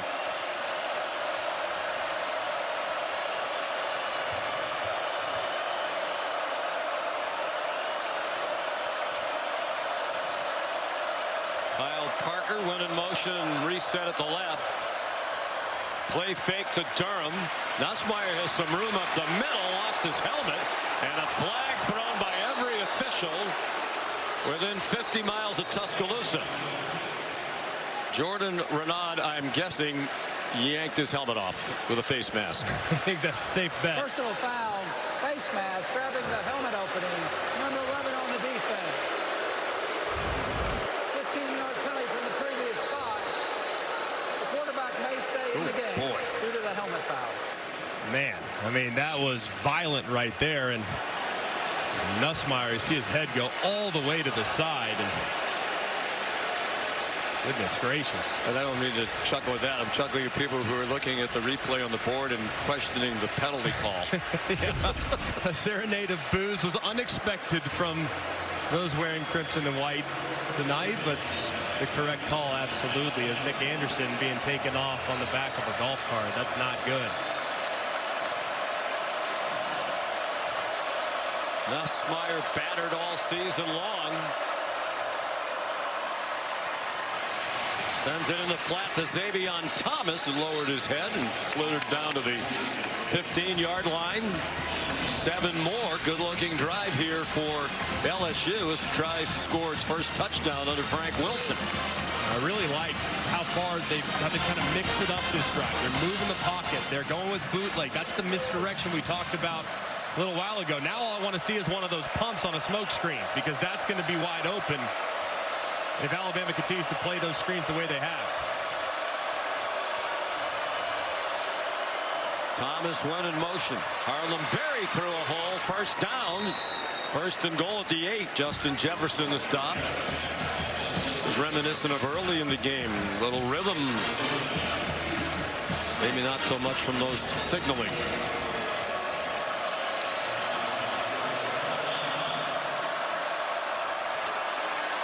Berry trying to follow the lead block of Bauer Sharp, the motion man.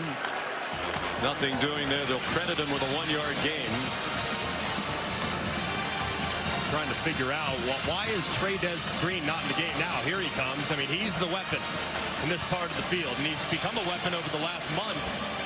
He's the guy that you want to feature as the field condenses. They use him in the field and did the last few weeks with great success, but in this part of the field, I want to create a matchup for him and see if he can go and win a jump ball for me. At the left end of the line, motions out a little wider. Nussmeier back in the end zone, incomplete, deflected by Bray Hubbard. They're trying to rip it through to Barryon Brown.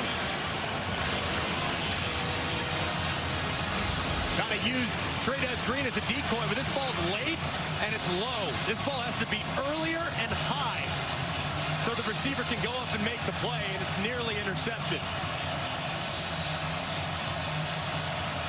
Hubbard thought he had his 4th interception of the season, which would lead to conference.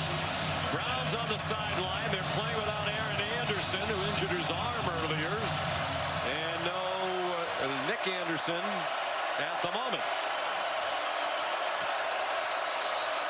3rd and goal. Whistles before the snap for delay of game. Delay a game. Offense.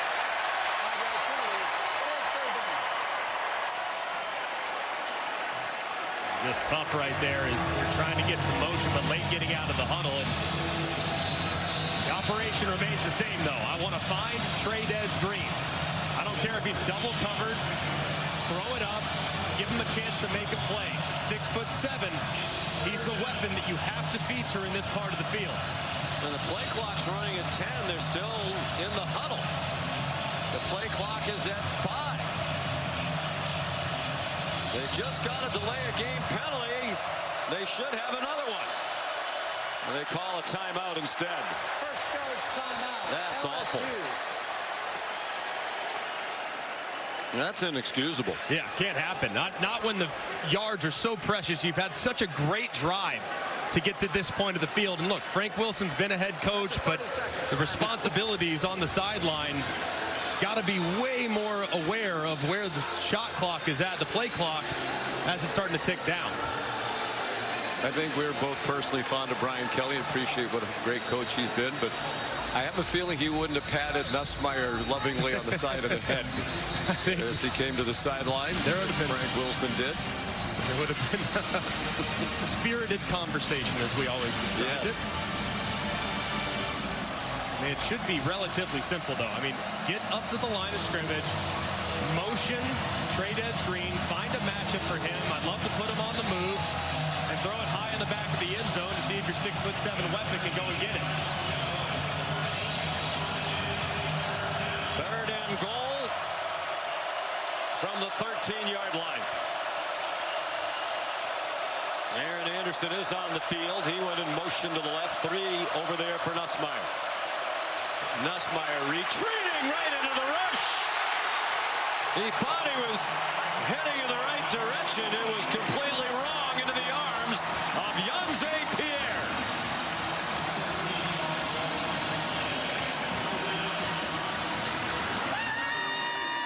And 1st and goal at the 8. Now they're back on the 27-yard line. And yet again, what is it? A three-man rush. This time, the left tackle, Kern, can't hold up. He gets bull rushed into the back. Nussmeier thinks he can escape. He can't. He's dropped for a sack.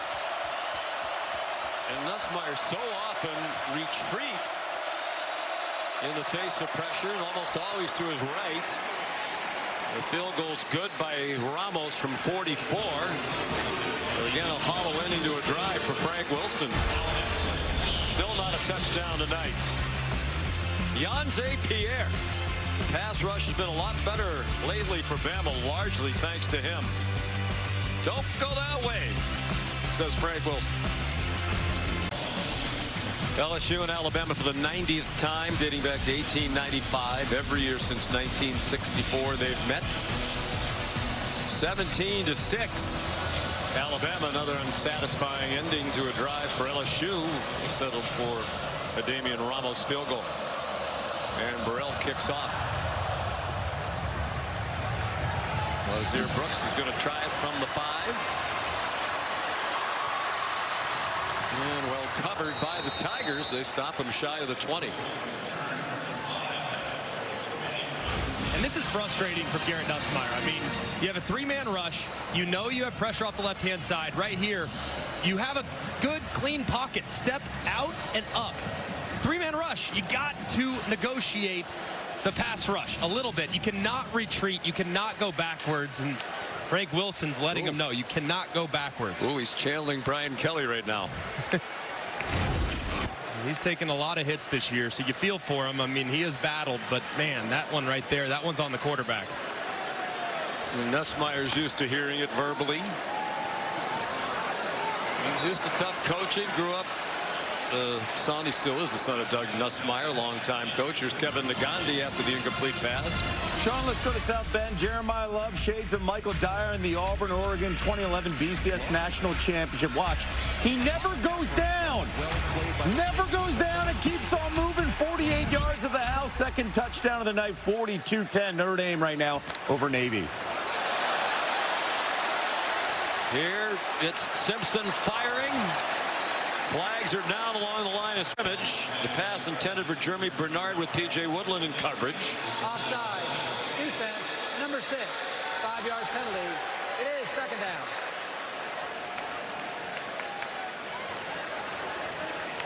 Good recognition there by Ty Simpson.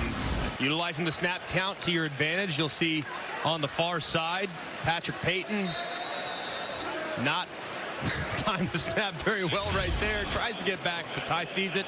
Tries to take a chance downfield that was just off the mark.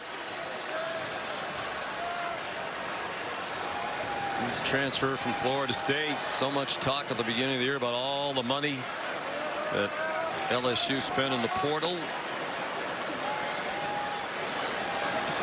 They're a 5-3 team. Jan Miller chopped down by Harold Perkins.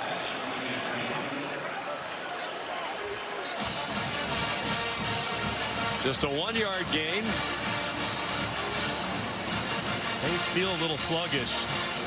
You look at Blake Baker's defense, though, man, with the exception of a couple big plays given up, that end of half sequence, they've had a decent night against a very good offensive attack. Now, the big plays have hurt them, but when you pressure as much as they have tonight, a good offense like Alabama is going to take advantage of that.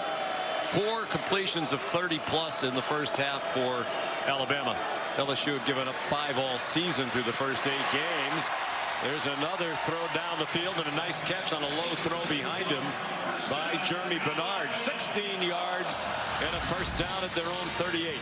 Really nicely done there by Ty Simpson. The ball's a little behind, a little bit off the mark, but a great adjustment there by Bernard on the slightly off-target throw. Third catch for Bernard, team leading 41 for the year. Quick toss. Jam Miller stopped after a 2-yard pickup. We're more than midway through the third quarter now. Jack Pyburn, the tackle, another who came out of the transfer portal from Florida.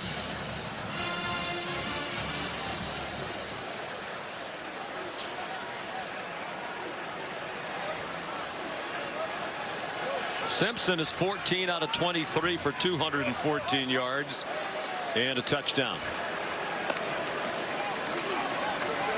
Deep drop. Steps in a long one. Puts a lot of air under it. Perhaps too much, and it's incomplete. Lonnie Brooks, the intended receiver. And Sor Delane had the primary coverage. Thought you might get a pass interference. Oftentimes on those deep balls that are underthrown, Delane trying to catch up, and he collisions Brooks. Never really turns around to make a play on the ball. I think that probably should have been called pass interference.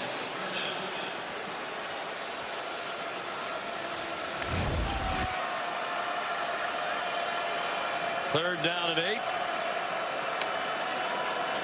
They're 3 out of 7 on third down. Plenty of time. Another deep ball. That one off the hands of Bernard. Just a fraction too long from Simpson.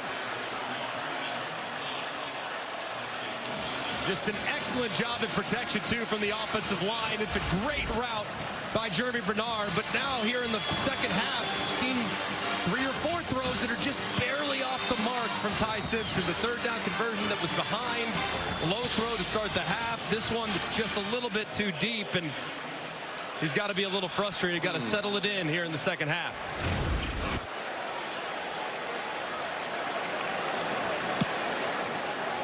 Second punt for Blake Dowd. Xavier Thomas made a fair catch signal but couldn't get to the ball as it bounced in front of him. It goes out of bounds at the 17-yard line. 43-yard punt.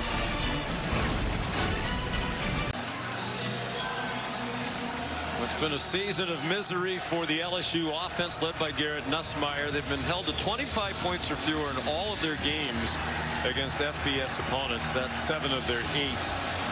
They scored only more than 25 against Southeastern Louisiana when they had 56. UMass, Nevada, and Northern Illinois, the only other teams that have failed to score more than 25 against an FBS opponent this year. So Nussmeier out. Here's Michael Van Buren.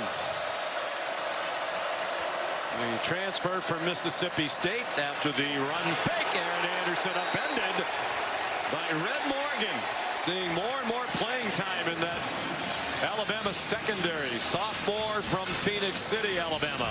And Kane Womack really likes this young man's toughness. He said in the Tennessee game, didn't start the game, put him in there. All the perimeter quick throws ended immediately. This young man's very twitchy and very physical there at the nickel spot.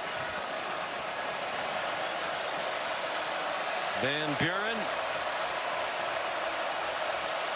came in late last week when the outcome, or last game when the outcome was no longer in doubt against Texas A&M, and led them on a 75-yard touchdown drive at garbage time. He's a good runner. He runs for 2. Nussmeier 18 out of 21 tonight for 121 yards, but just 2 field goals on the board. Van Buren started 8 games last year at Mississippi State, played in 9. And his mobility can really help this offensive line. This offensive line has struggled at times throughout this game. They haven't been great in protection. So his ability to threaten and go vertical by running the football is something that the pass rushers will have to be accounting for. He's not a running quarterback. Frank Wilson made it a point to point out he's a very good thrower who can run. Stands in the pocket, throws, diving attempt, and it is caught by Xavier Thomas.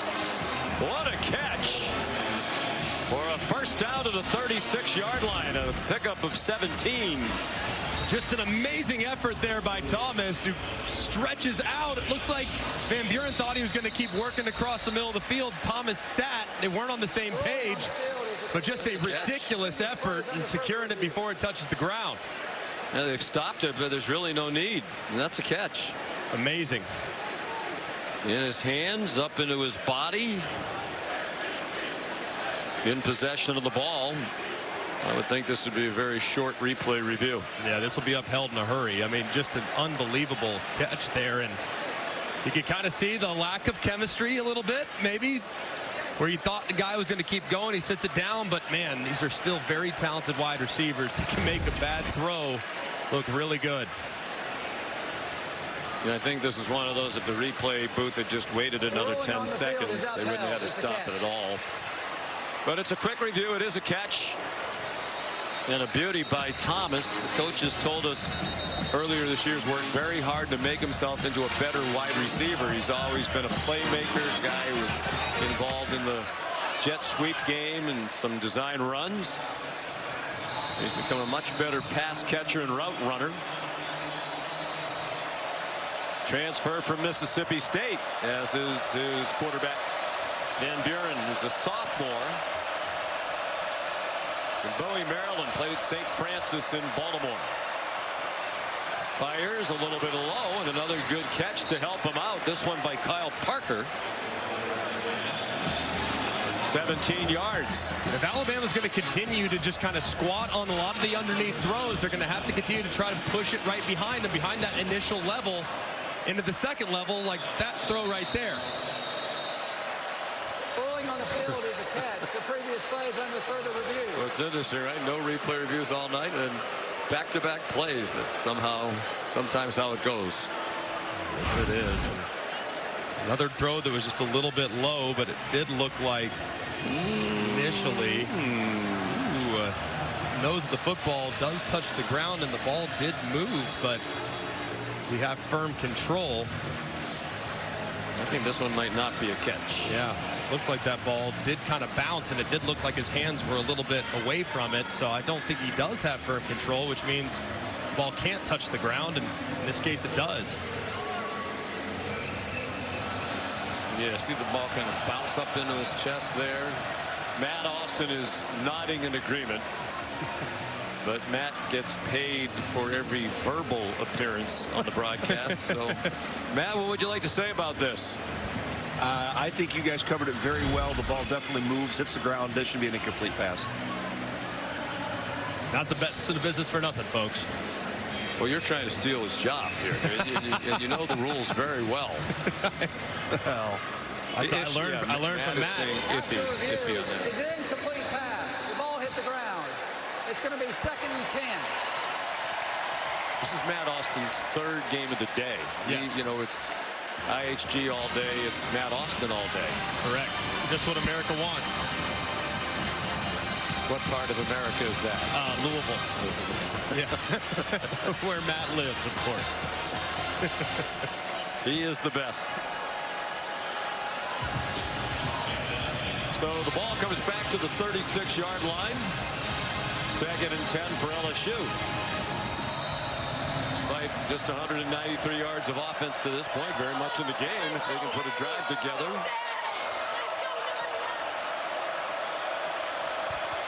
I wonder if this is a temporary hiatus for Nussmeier or something that might be lasting. Flag down.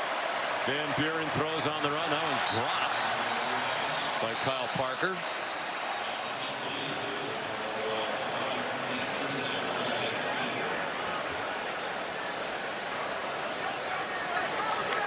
Illegal shift on the offense. Number 6 and number 22. That's a 5-yard penalty. It is 2nd down. 7 penalties on LSU. 1 for Alabama. Barryon Brown was not on the line of scrimmage before Van Buren brought the motion guy across the ball. He's got to make sure he's got everybody aligned. It's a young quarterback. We've seen already 2 throws that were just a little bit low, and Alabama decided to decline it to set up 3rd and 10. 3rd down and 10. Deontay Pierre's the guy you want to keep an eye on here. He's kind of lined up right there, and he's had some success off the edge tonight, but now it's looking like he's going to challenge the left guard. Some confusion. The play clock at 1.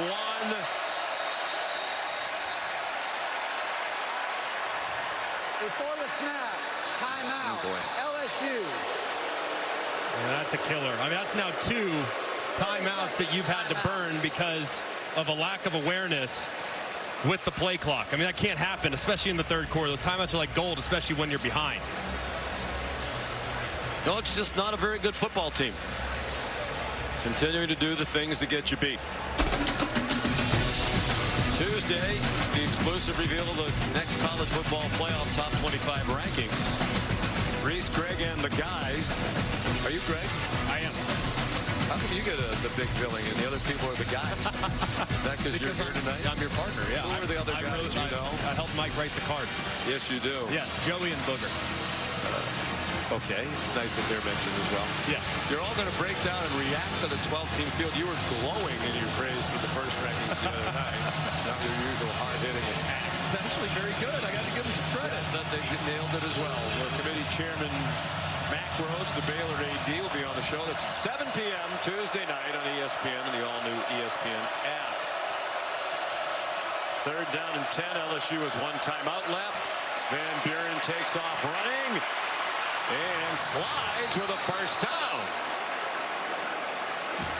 And that's why Mark it back where he started the slide by rule, but he still got past the line to gain. And that's why he's in the game.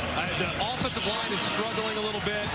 They've had a tough time keeping these Alabama pass rushers out of the pocket. That's what Van Buren provides. The threat on every single snap to take off and make what would be an average play into a really good play like a conversion.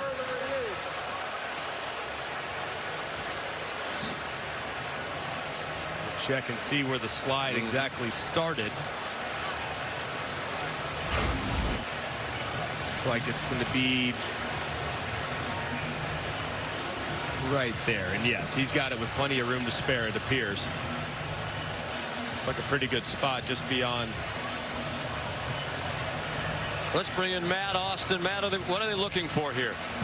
Well, I know Greg didn't slide much, being as hard-nosed as he was, but it's actually where the quarterback's hips first begin to drop. And they did drop right about here, and that is short of the line to gain. So I think they're going to move this one back and take away the first down. Okay, dropping there just as he crosses the 45.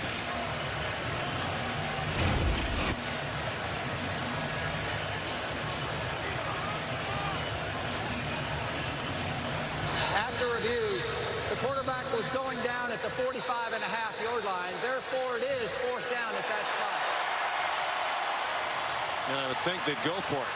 Absolutely. I think you have to go for it. I think you go with some type of design quarterback run and try to punch it up there in between the tackles.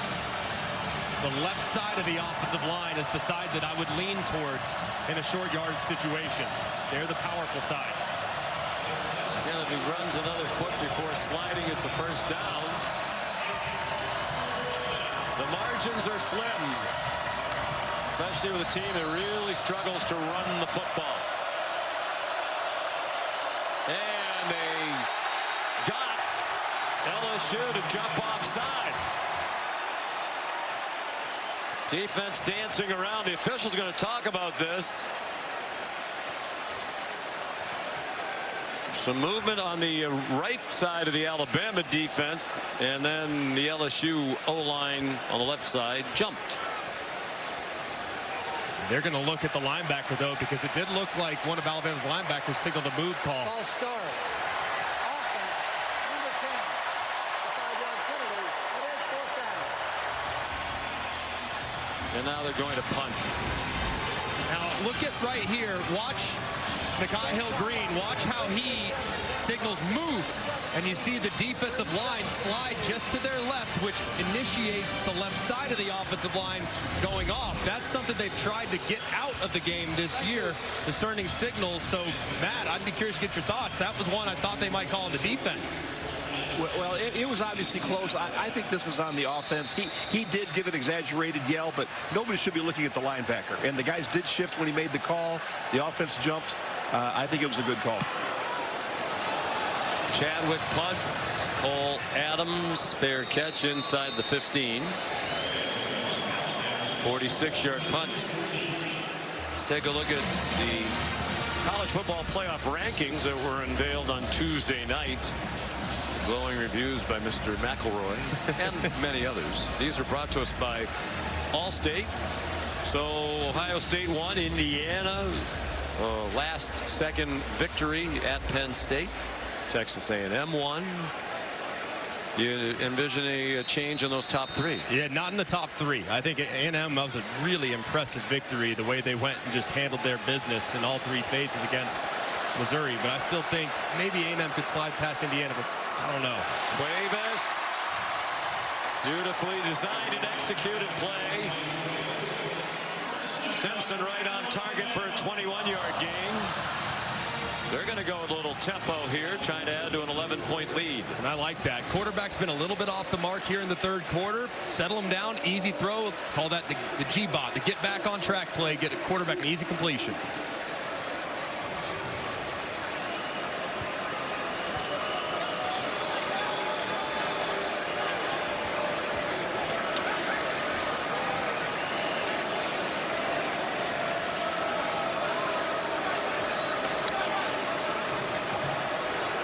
After the run fake, Cuevas stumbled on the catch.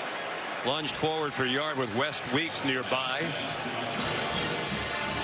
That's something that Ryan Grubb just does such a great job of. He just thinks the game such a big picture. Look, my quarterback missed a couple throws. Uncharacteristic misses from Ty Simpson there on the first couple plays here in the third quarter. How do I get him settled down? Maybe a little tempo, get him going just a bit. Get him an easy completion to a tight end on 2 consecutive plays to get him settled in.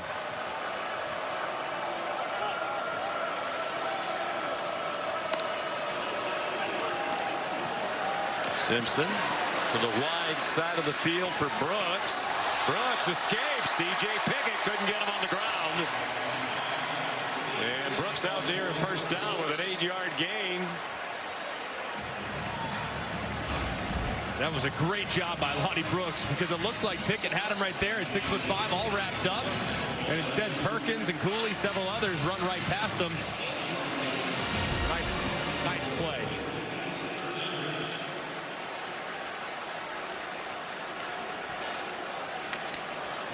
Nearing the final minute of the third quarter. Simpson goes under center with an empty backfield. Jeremy Bernard took the handoff as he went in motion. He has the first down. Knocked out of bounds by West Weeks. That was well done right there by Jeremy Bernard. It did not look initially like he was going to get it. LSU was well prepared for it. Weeks was all over it. But the stiff arm delivered by Jeremy Bernard allowed for the conversion to take place. But Alabama had struggled kind of on those short yards. They got stopped on a quarterback sneak. They've had a hard time running it between the tackles that time. Give it to your wide out on a jet sweep and see what he can do.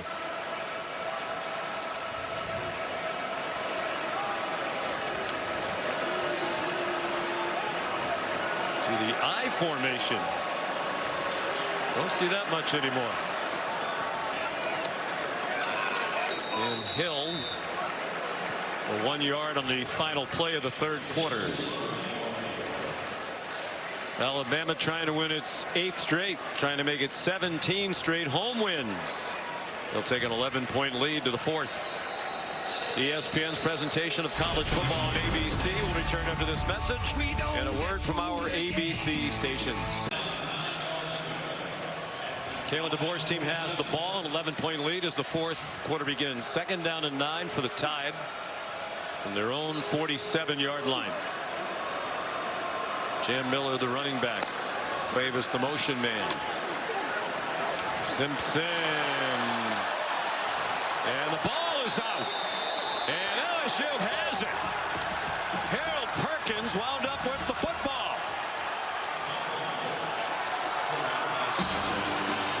He also took it away from Simpson. First sack of the game for LSU and the first turnover of the night for Alabama, just their 6th of the year. And just a really tough spot for Jam Miller, the running back, who has to go and block Harold Perkins. Watch him come right across. He's engaged one-on-one. Simpson thinks he has more time than he does. He knows he's got a great pass rusher working against his back. That ball's going to come out sooner. It's a great job by Harold Perkins sticking that arm out and dislodging the football. Well, it's a defense for LSU that's played well enough certainly to win tonight. The offense once again not doing its part, but still time. Opening seconds of the fourth quarter. Michael Van Buren runs for 4. Don't think Bauer Sharp realized he was going to run. Van Buren was hoping for a block.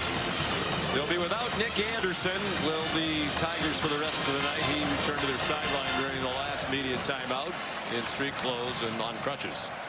That's a potentially big loss. They are deep at wide receiver, but you just hate that for Nick Anderson. He's had to battle some injuries these last couple of years.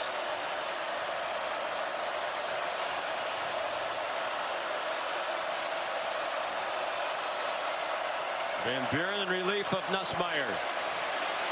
Throws into a crowd. Caught on a comeback by Chris Hilton Jr. First time he's been targeted tonight. That's for an 11-yard gain.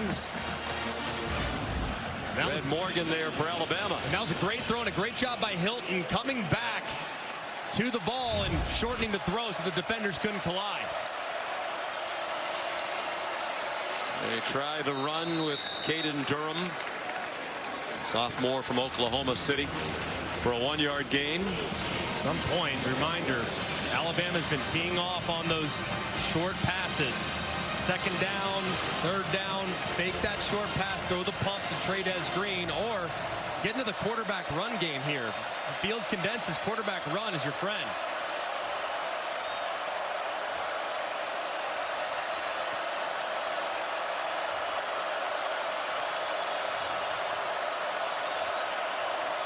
Xavion Thomas went in motion. Barry stayed in. The block picked up Red Morgan. The throw off the hands of Bauer Sharp.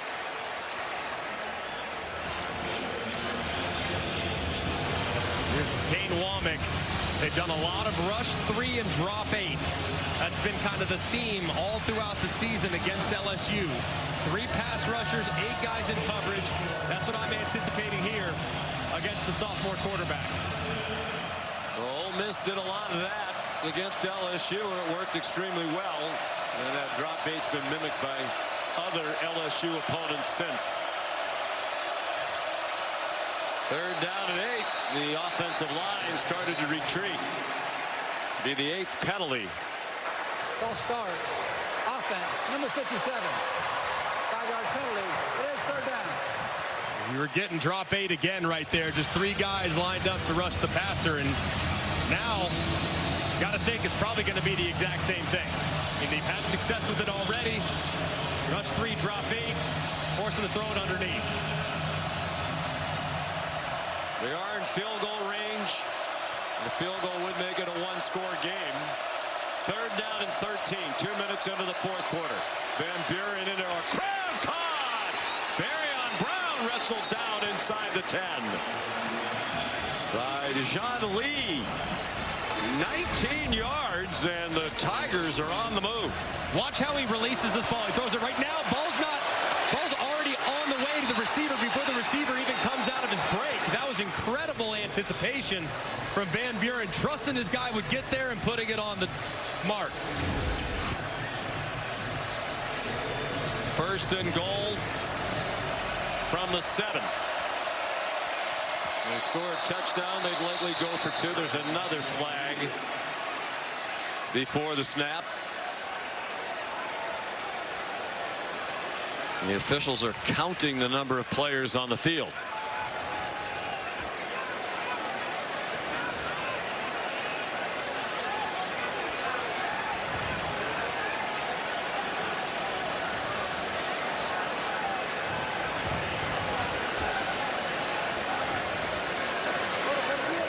False start. Offense, number 57. 5-yard penalty. It is first down. Carius Kern, the true freshman left tackle, they think has a very bright future. LSU just can't help themselves, man. 1 step, 2 steps forward, 1 step back all throughout the night. They have to knock off these pre-snap penalties, especially in the red zone. 5 false starts out of their 9 penalties. Jawan Johnson, the running back. The officials stopping the play without a flag this time. Please reset the game clock to 12:24, and please reset. Every second counts. No question. I would think move the pocket here. If you're Alex Atkins, you've had some success with some misdirection. Fake a run, boot the quarterback out, and give him the run pass option.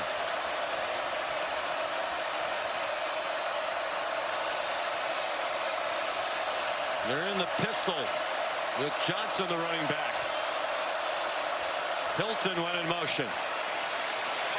Van Buren taken down. He could not get away from LT Overton.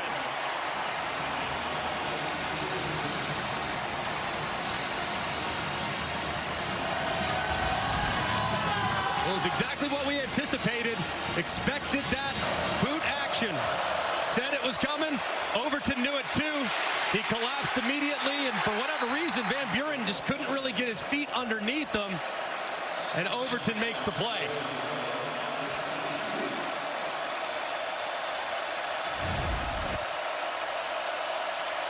They had a first and goal from the 8 in the third quarter. Wound up kicking a 44-yard field goal. That one's off the hands of Barryon Brown.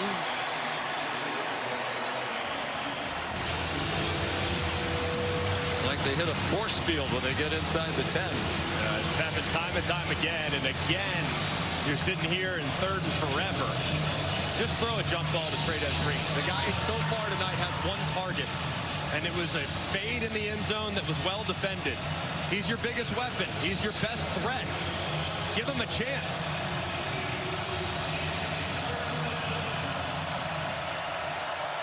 Third and goal from the 22.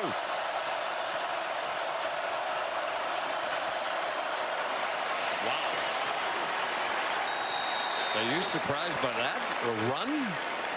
Quarterback's young. I think it makes sense. You want to play conservative. Field goal makes it a one-possession game, but I would still, like I said, I would have put Trey Green out wide and one-on-one. If they double him, no problem. I'll work the other side. But I'm at least going to give that guy a chance. And for him to have just one target in the first 50 minutes of this game is kind of crazy, given how good he's been down the stretch. Here's Ramos from 37. 2 out of 3 tonight. Missed a shorty on his first try of the night from 30 yards. And it's a one-score game. They're within 8 with 10.5 to go. 17-9, Alabama on top.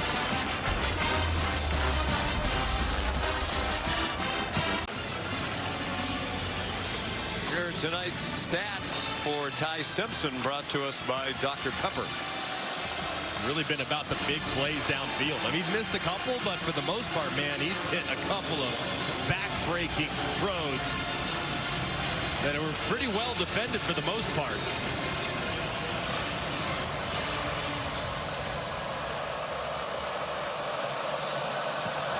After the third LSU field goal of the game, Aaron Burrell kicks off. Another touchback. Here's Molly.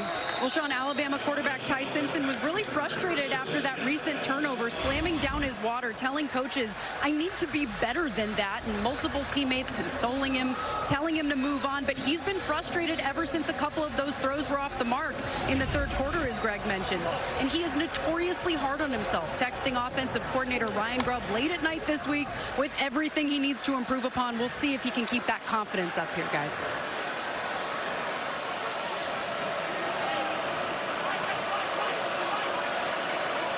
He is a coach's son, film junkie,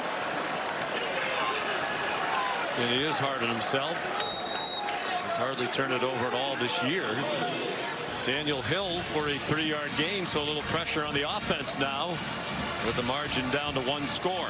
And this is the time of the game where you really need Hill at 240-plus pounds going against a relatively fresh front. LSU's only had to defend 46 snaps, but you would think that big body back could wear him down. Ty Simpson with a flag down back behind the line of scrimmage. He's out of bounds at the 45. He was listed as a dual threat quarterback when he came out of Westview High School in Martin, Tennessee, northwest corner of the state. Looked like personal foul, hands to the face, defense. Number 90. Penalty added to the end of the run. Wow. It is first down. LSU fans can't believe it. 17 yards on the run for Simpson, and then the penalty added. Yeah, and you'll see right here, it's Guillory. Hand up into the face of Brailsford, the center. Very, very clear. And Another big penalty on LSU. They're 10th to 1 for Alabama. Wonder right here, if you're Ryan Grubb, is this where you go for the jugular? Do you go heavy play action and throw a deep ball downfield? This is what I'd do. They're kind of on their heels. You get new life. You got tight safety. I'd throw a shot.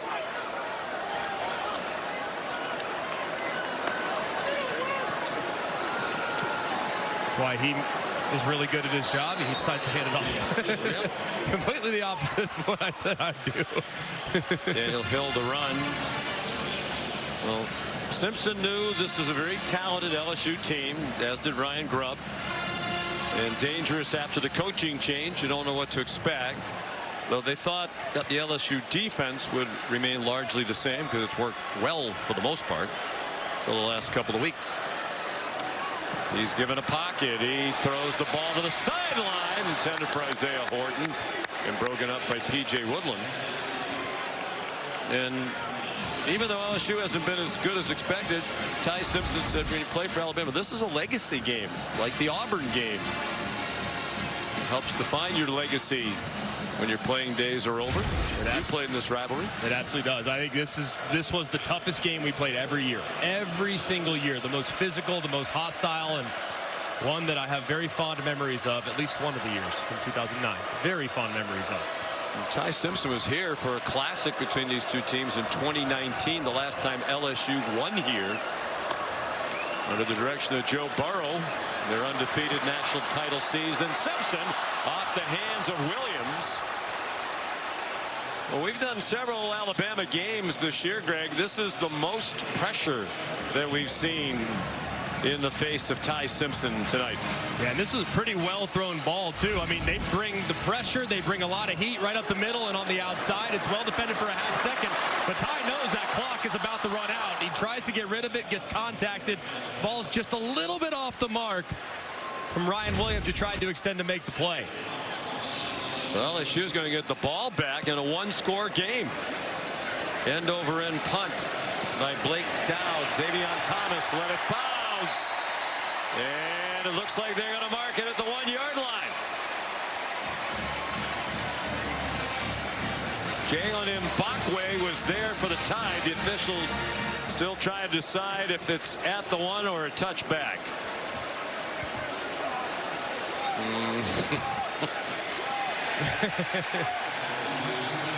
Now they put it at the 2. Illegal touching at the 2-yard line. First down. Timeout. So it's a 38-yard punt.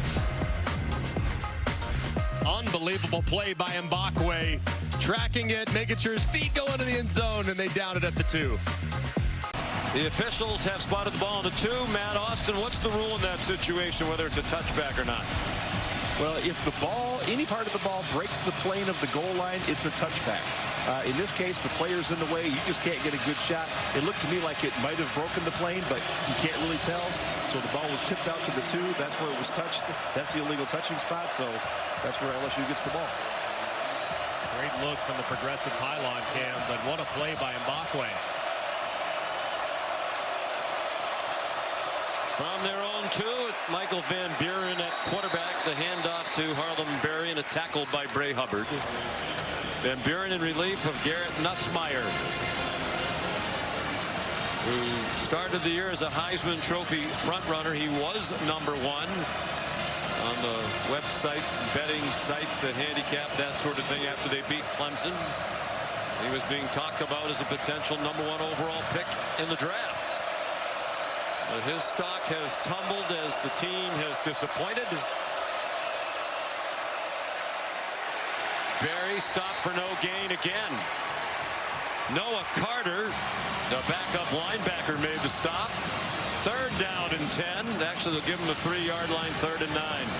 They really need to just do a quick throw here. Those screens that they had great success with earlier in the game, that's what I'd be thinking in this spot. Or is now the time when you fake that screen and try the pump that we've been begging for the better part of the last 2 quarters.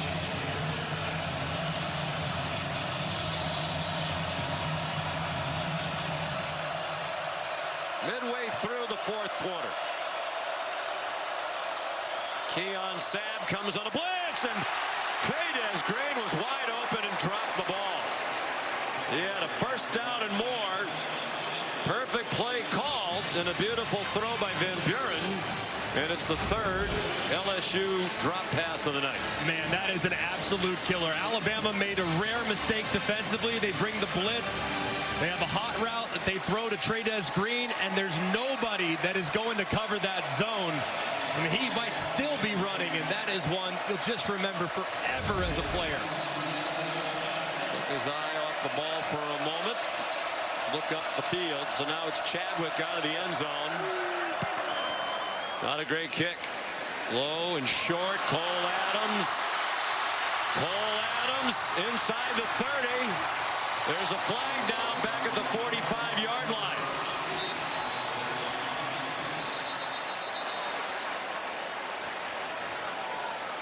During the return, a legal block in the back. Return team number 2. 10-yard penalty. It is first down. Just the second penalty against Alabama.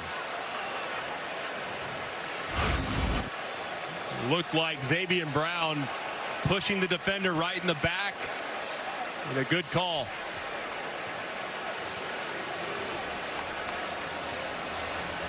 And shoved Aiden Anding, who's in good position on the coverage team.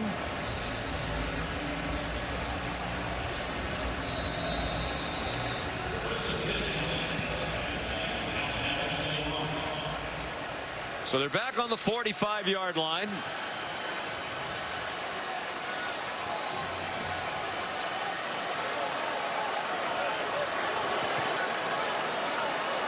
More of the same on the ground game for both of these teams. We're hoping after they each came off a bye week they'd run it better. They have not. Right on cue. P.J. Woodland chops down Jam Miller for a loss of a yard. The LSU defense continues to fly around. I mean, they're keeping them in it. At some point, Ty Simpson's going to have to hit a shot downfield because this LSU defense getting very tight to the line of scrimmage. If I'm the new head coach of LSU, I would be asking Blake Baker if he wants to stay. He can coach, man, and he has a very well coached team on defense. Very good.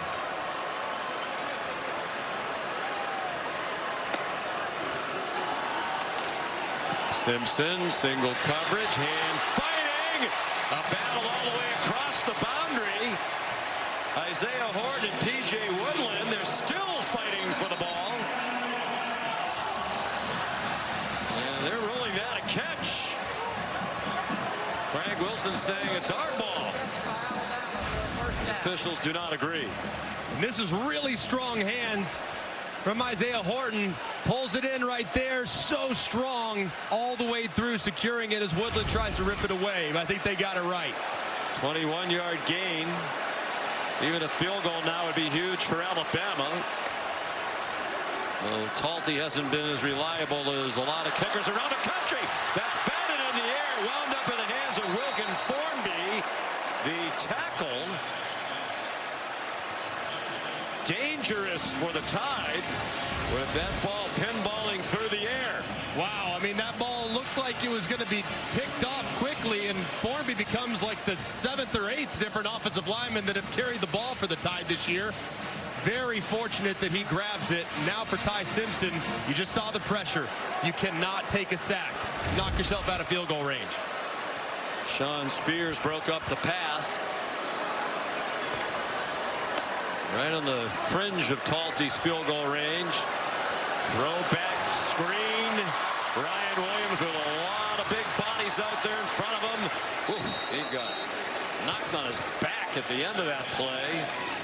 Ahmad Bro there to finish it for the LSU defense. 6-yard gain, 3rd down and 2, under 5 minutes to go. You got to be anticipating pressure if you're Ty Simpson. You know Blake Baker. He knows it's a one-possession game. A field goal makes this thing very, very difficult. Pressure is coming. The ball's got to get out quick. You got to have answers. Simpson down the middle and a big hit to knock the ball away by A.J. Halsey.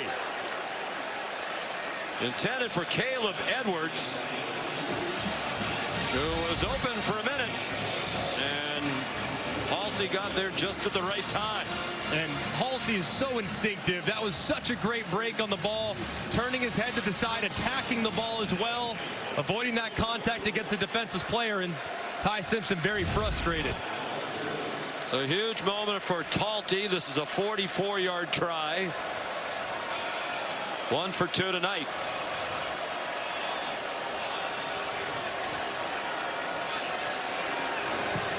To make it a 2-score game, it is good.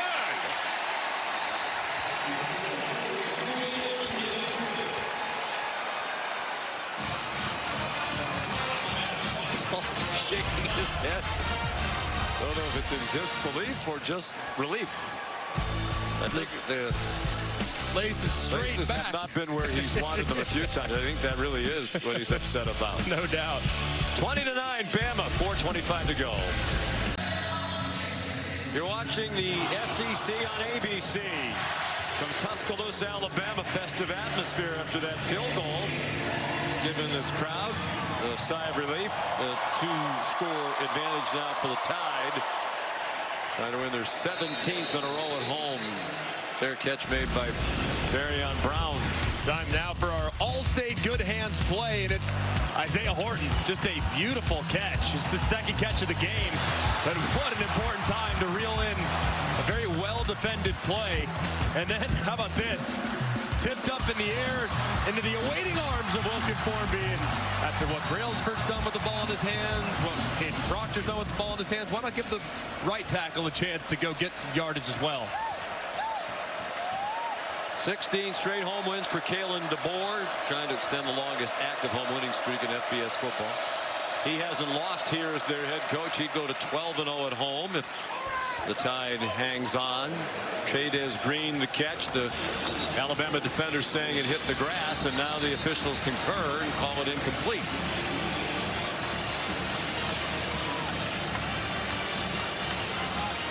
Rolling on the field is an incomplete pass. Game clock operator, please reset the clock to 4:23, please. The ball was on the back hip. It looked like Trades Green had it for a minute, but right there, as you can see, as he's going to the ground, the ball just dislodges. But they've really hurt themselves tonight with the penalties and the drops. 4 drops now, 2 by Trades Green here in the 4th quarter.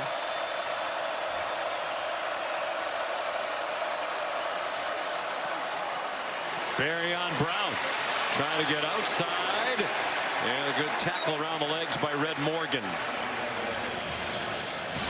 Need to see a little hurry up now from LSU. And remember, if you get in the field goal range, you can kick the field goal, still a 1-possession game, and you can take some Hail Marys if the clock becomes too much of a factor. From 4 minutes left, don't be in hyperspeed, but need to pick up the pace. Only 1 timeout. Mismanaged the clock a couple times here in the second half. Again, they rush 4. Michael Van Buren runs past that, gets the first down before he ran into Nakai Hill-Green. 5-yard gain, clock running. Not a tremendous amount of urgency. Van Buren trying to deal with a helmet issue. And the clock is ticking. Well, they fixed the helmet. Need to hurry now. Got to hustle. Caden Durham in at running back for the Tigers. Another 4-man rush. The ball knocked out of Van Buren's hand as he wound up to throw it. Yanze Pierre knocked it out, and London Simmons has the ball for Alabama.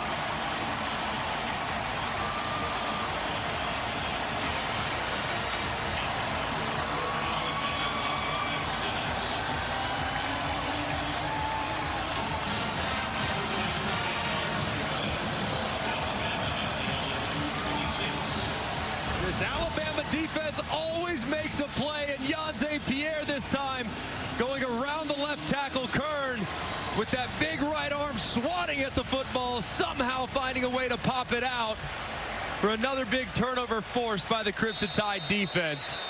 Man, didn't even look like he hit the ball. No, it looked like he whiffed, and the ball just kind of came out of Van Buren's hand as he wound up. That was wild. It looked like maybe the air was too aggressive as the backhand swatted pass. The high pressure system moving toward the ball. That was it. Simpson. Oh boy. Jamari Butler made the tackle a little awkwardly. The last thing Alabama wants with a 2-score lead and 3 minutes to go is to get Simpson hurt. 30-second timeout. Last timeout for LSU. Here's Kevin Nagandi. Please reset the game clock. The ACC. Cal stuns Louisville on the road in overtime. Jaron Sangapolitelli with a career night, the touchdown pass there, and Louisville is shocked. Meanwhile, Virginia just lost to Wake Forest, their first loss in conference play. Back to you. So, does anybody want to win the ACC? I think Syracuse will volunteer. I think no. Not this What year. is no? Is there anybody doing cartwheels in South Florida right now? We have some upsets in the ACC. Maybe Miami is back in the mix after the disappointing 3-week stretch that they just had.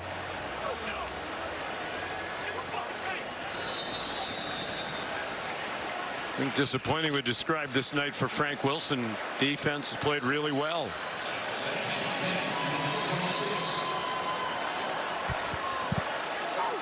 LSU out of timeouts. You'd expect a handoff here to Daniel Hill. He's stacked up and driven back, maybe a half-yard gain. Bernard Gooden in the middle of that defensive line. The drop-off in play in recent weeks of that defense in large part at least because Gooden was out for a bit. Gooden and Whit Weeks being out is really tough, knowing how good those guys were in the first 4 or 5 games of the year. And here you can't imagine Ryan Grubb doing anything too aggressive. Just kind of hand it off inside, motion the guy back in the backfield. Well, it just goes to show you never know, right? I mean, LSU, number 3 in the country, Penn State, top 2 in the country early in the season, Clemson. A lot of people had them pegged as national championship contenders, and all 3 of them incredibly disappointing. In the case of LSU, why is the offense so bad? The offensive line. I mean, pretty simple. In a line of scrimmage league, the SEC is all about offensive and defensive lines, and they can't run the ball and they can't protect the quarterback. And Nussmeier, from an accuracy standpoint, has been very up and down as a result. 2-minute timeout. Alabama in control, up by 11. 2 minutes to go. Alabama up 11, facing 4th and 3 at the LSU 19-yard line. Kalen DeBoer is going to go for the first down, which they pick it up. It is officially ball game over.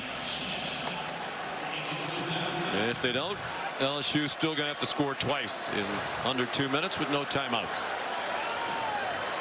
Jeremy Bernard lines up, flips it to Simpson. Little razzle dazzle, and it results in a first down on a completion to Josh Cuevas. Valiant effort by Blake Baker in the defense, but the offense again tonight has not done anywhere near enough for the Tigers. And a play that looks awfully similar to what they ran in the 2-point conversion attempt against South Carolina. You get the jet sweep action, little reverse. But Ty Simpson is actually pretty well defended by LSU, but Ryan Grubb and his offense always seems to make the play.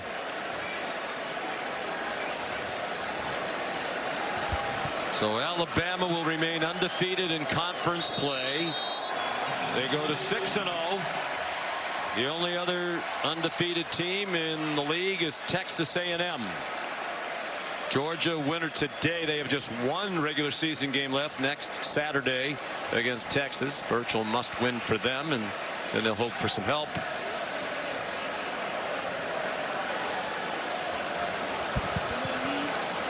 It's a gutsy win, though, from Alabama. The offense didn't have their best stuff. LSU's defense, tip your cap.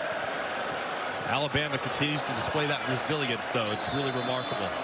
So Alabama has Oklahoma coming here next week. That's a 3:30 Eastern game on ABC. They go out of the league for Eastern Illinois, and then they finish with the Iron Bowl at Auburn. excellent chance to win out. If they do that, obviously they'll be in Atlanta for the SEC title game and in the college football playoff. Texas A&M as they take a knee, and that'll be the last snap of the game.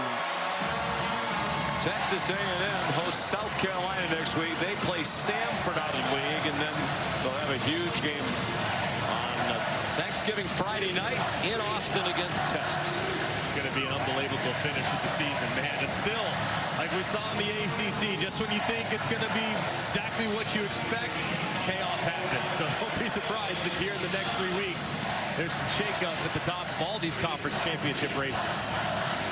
8 straight wins for the Tide, 17 straight home wins, and that is 87 straight wins against unranked opponents here at home since 2007. Trey Green and his mates can only ponder how this season turned the way it did.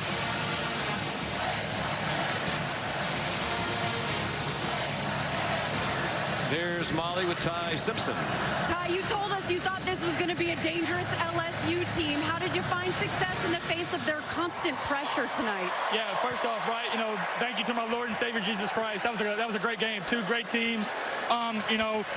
We came out kind of flat, I'm going to be honest, right? We need to keep on going. They had a good scheme. They had 2 weeks to prepare. But, hey, our defense kept us in it. They did a great job. And we were just resilient, right? Every week we just keep on fighting, finding a way. Credit to the guys, and a win's a win. Yeah, this is now your 17th straight home win. You guys are undefeated in the SEC. Just what kind of resilience and response have you seen from your team this season? Yeah, it means a lot, right? Anytime you win the SEC, it's a special feeling, right? Especially at home. We defend our turf, right? But we're just going to go 1-0, right? We got a 24-hour rule. I'm going to enjoy this win, but it starts on Oklahoma tomorrow. They've got a good team.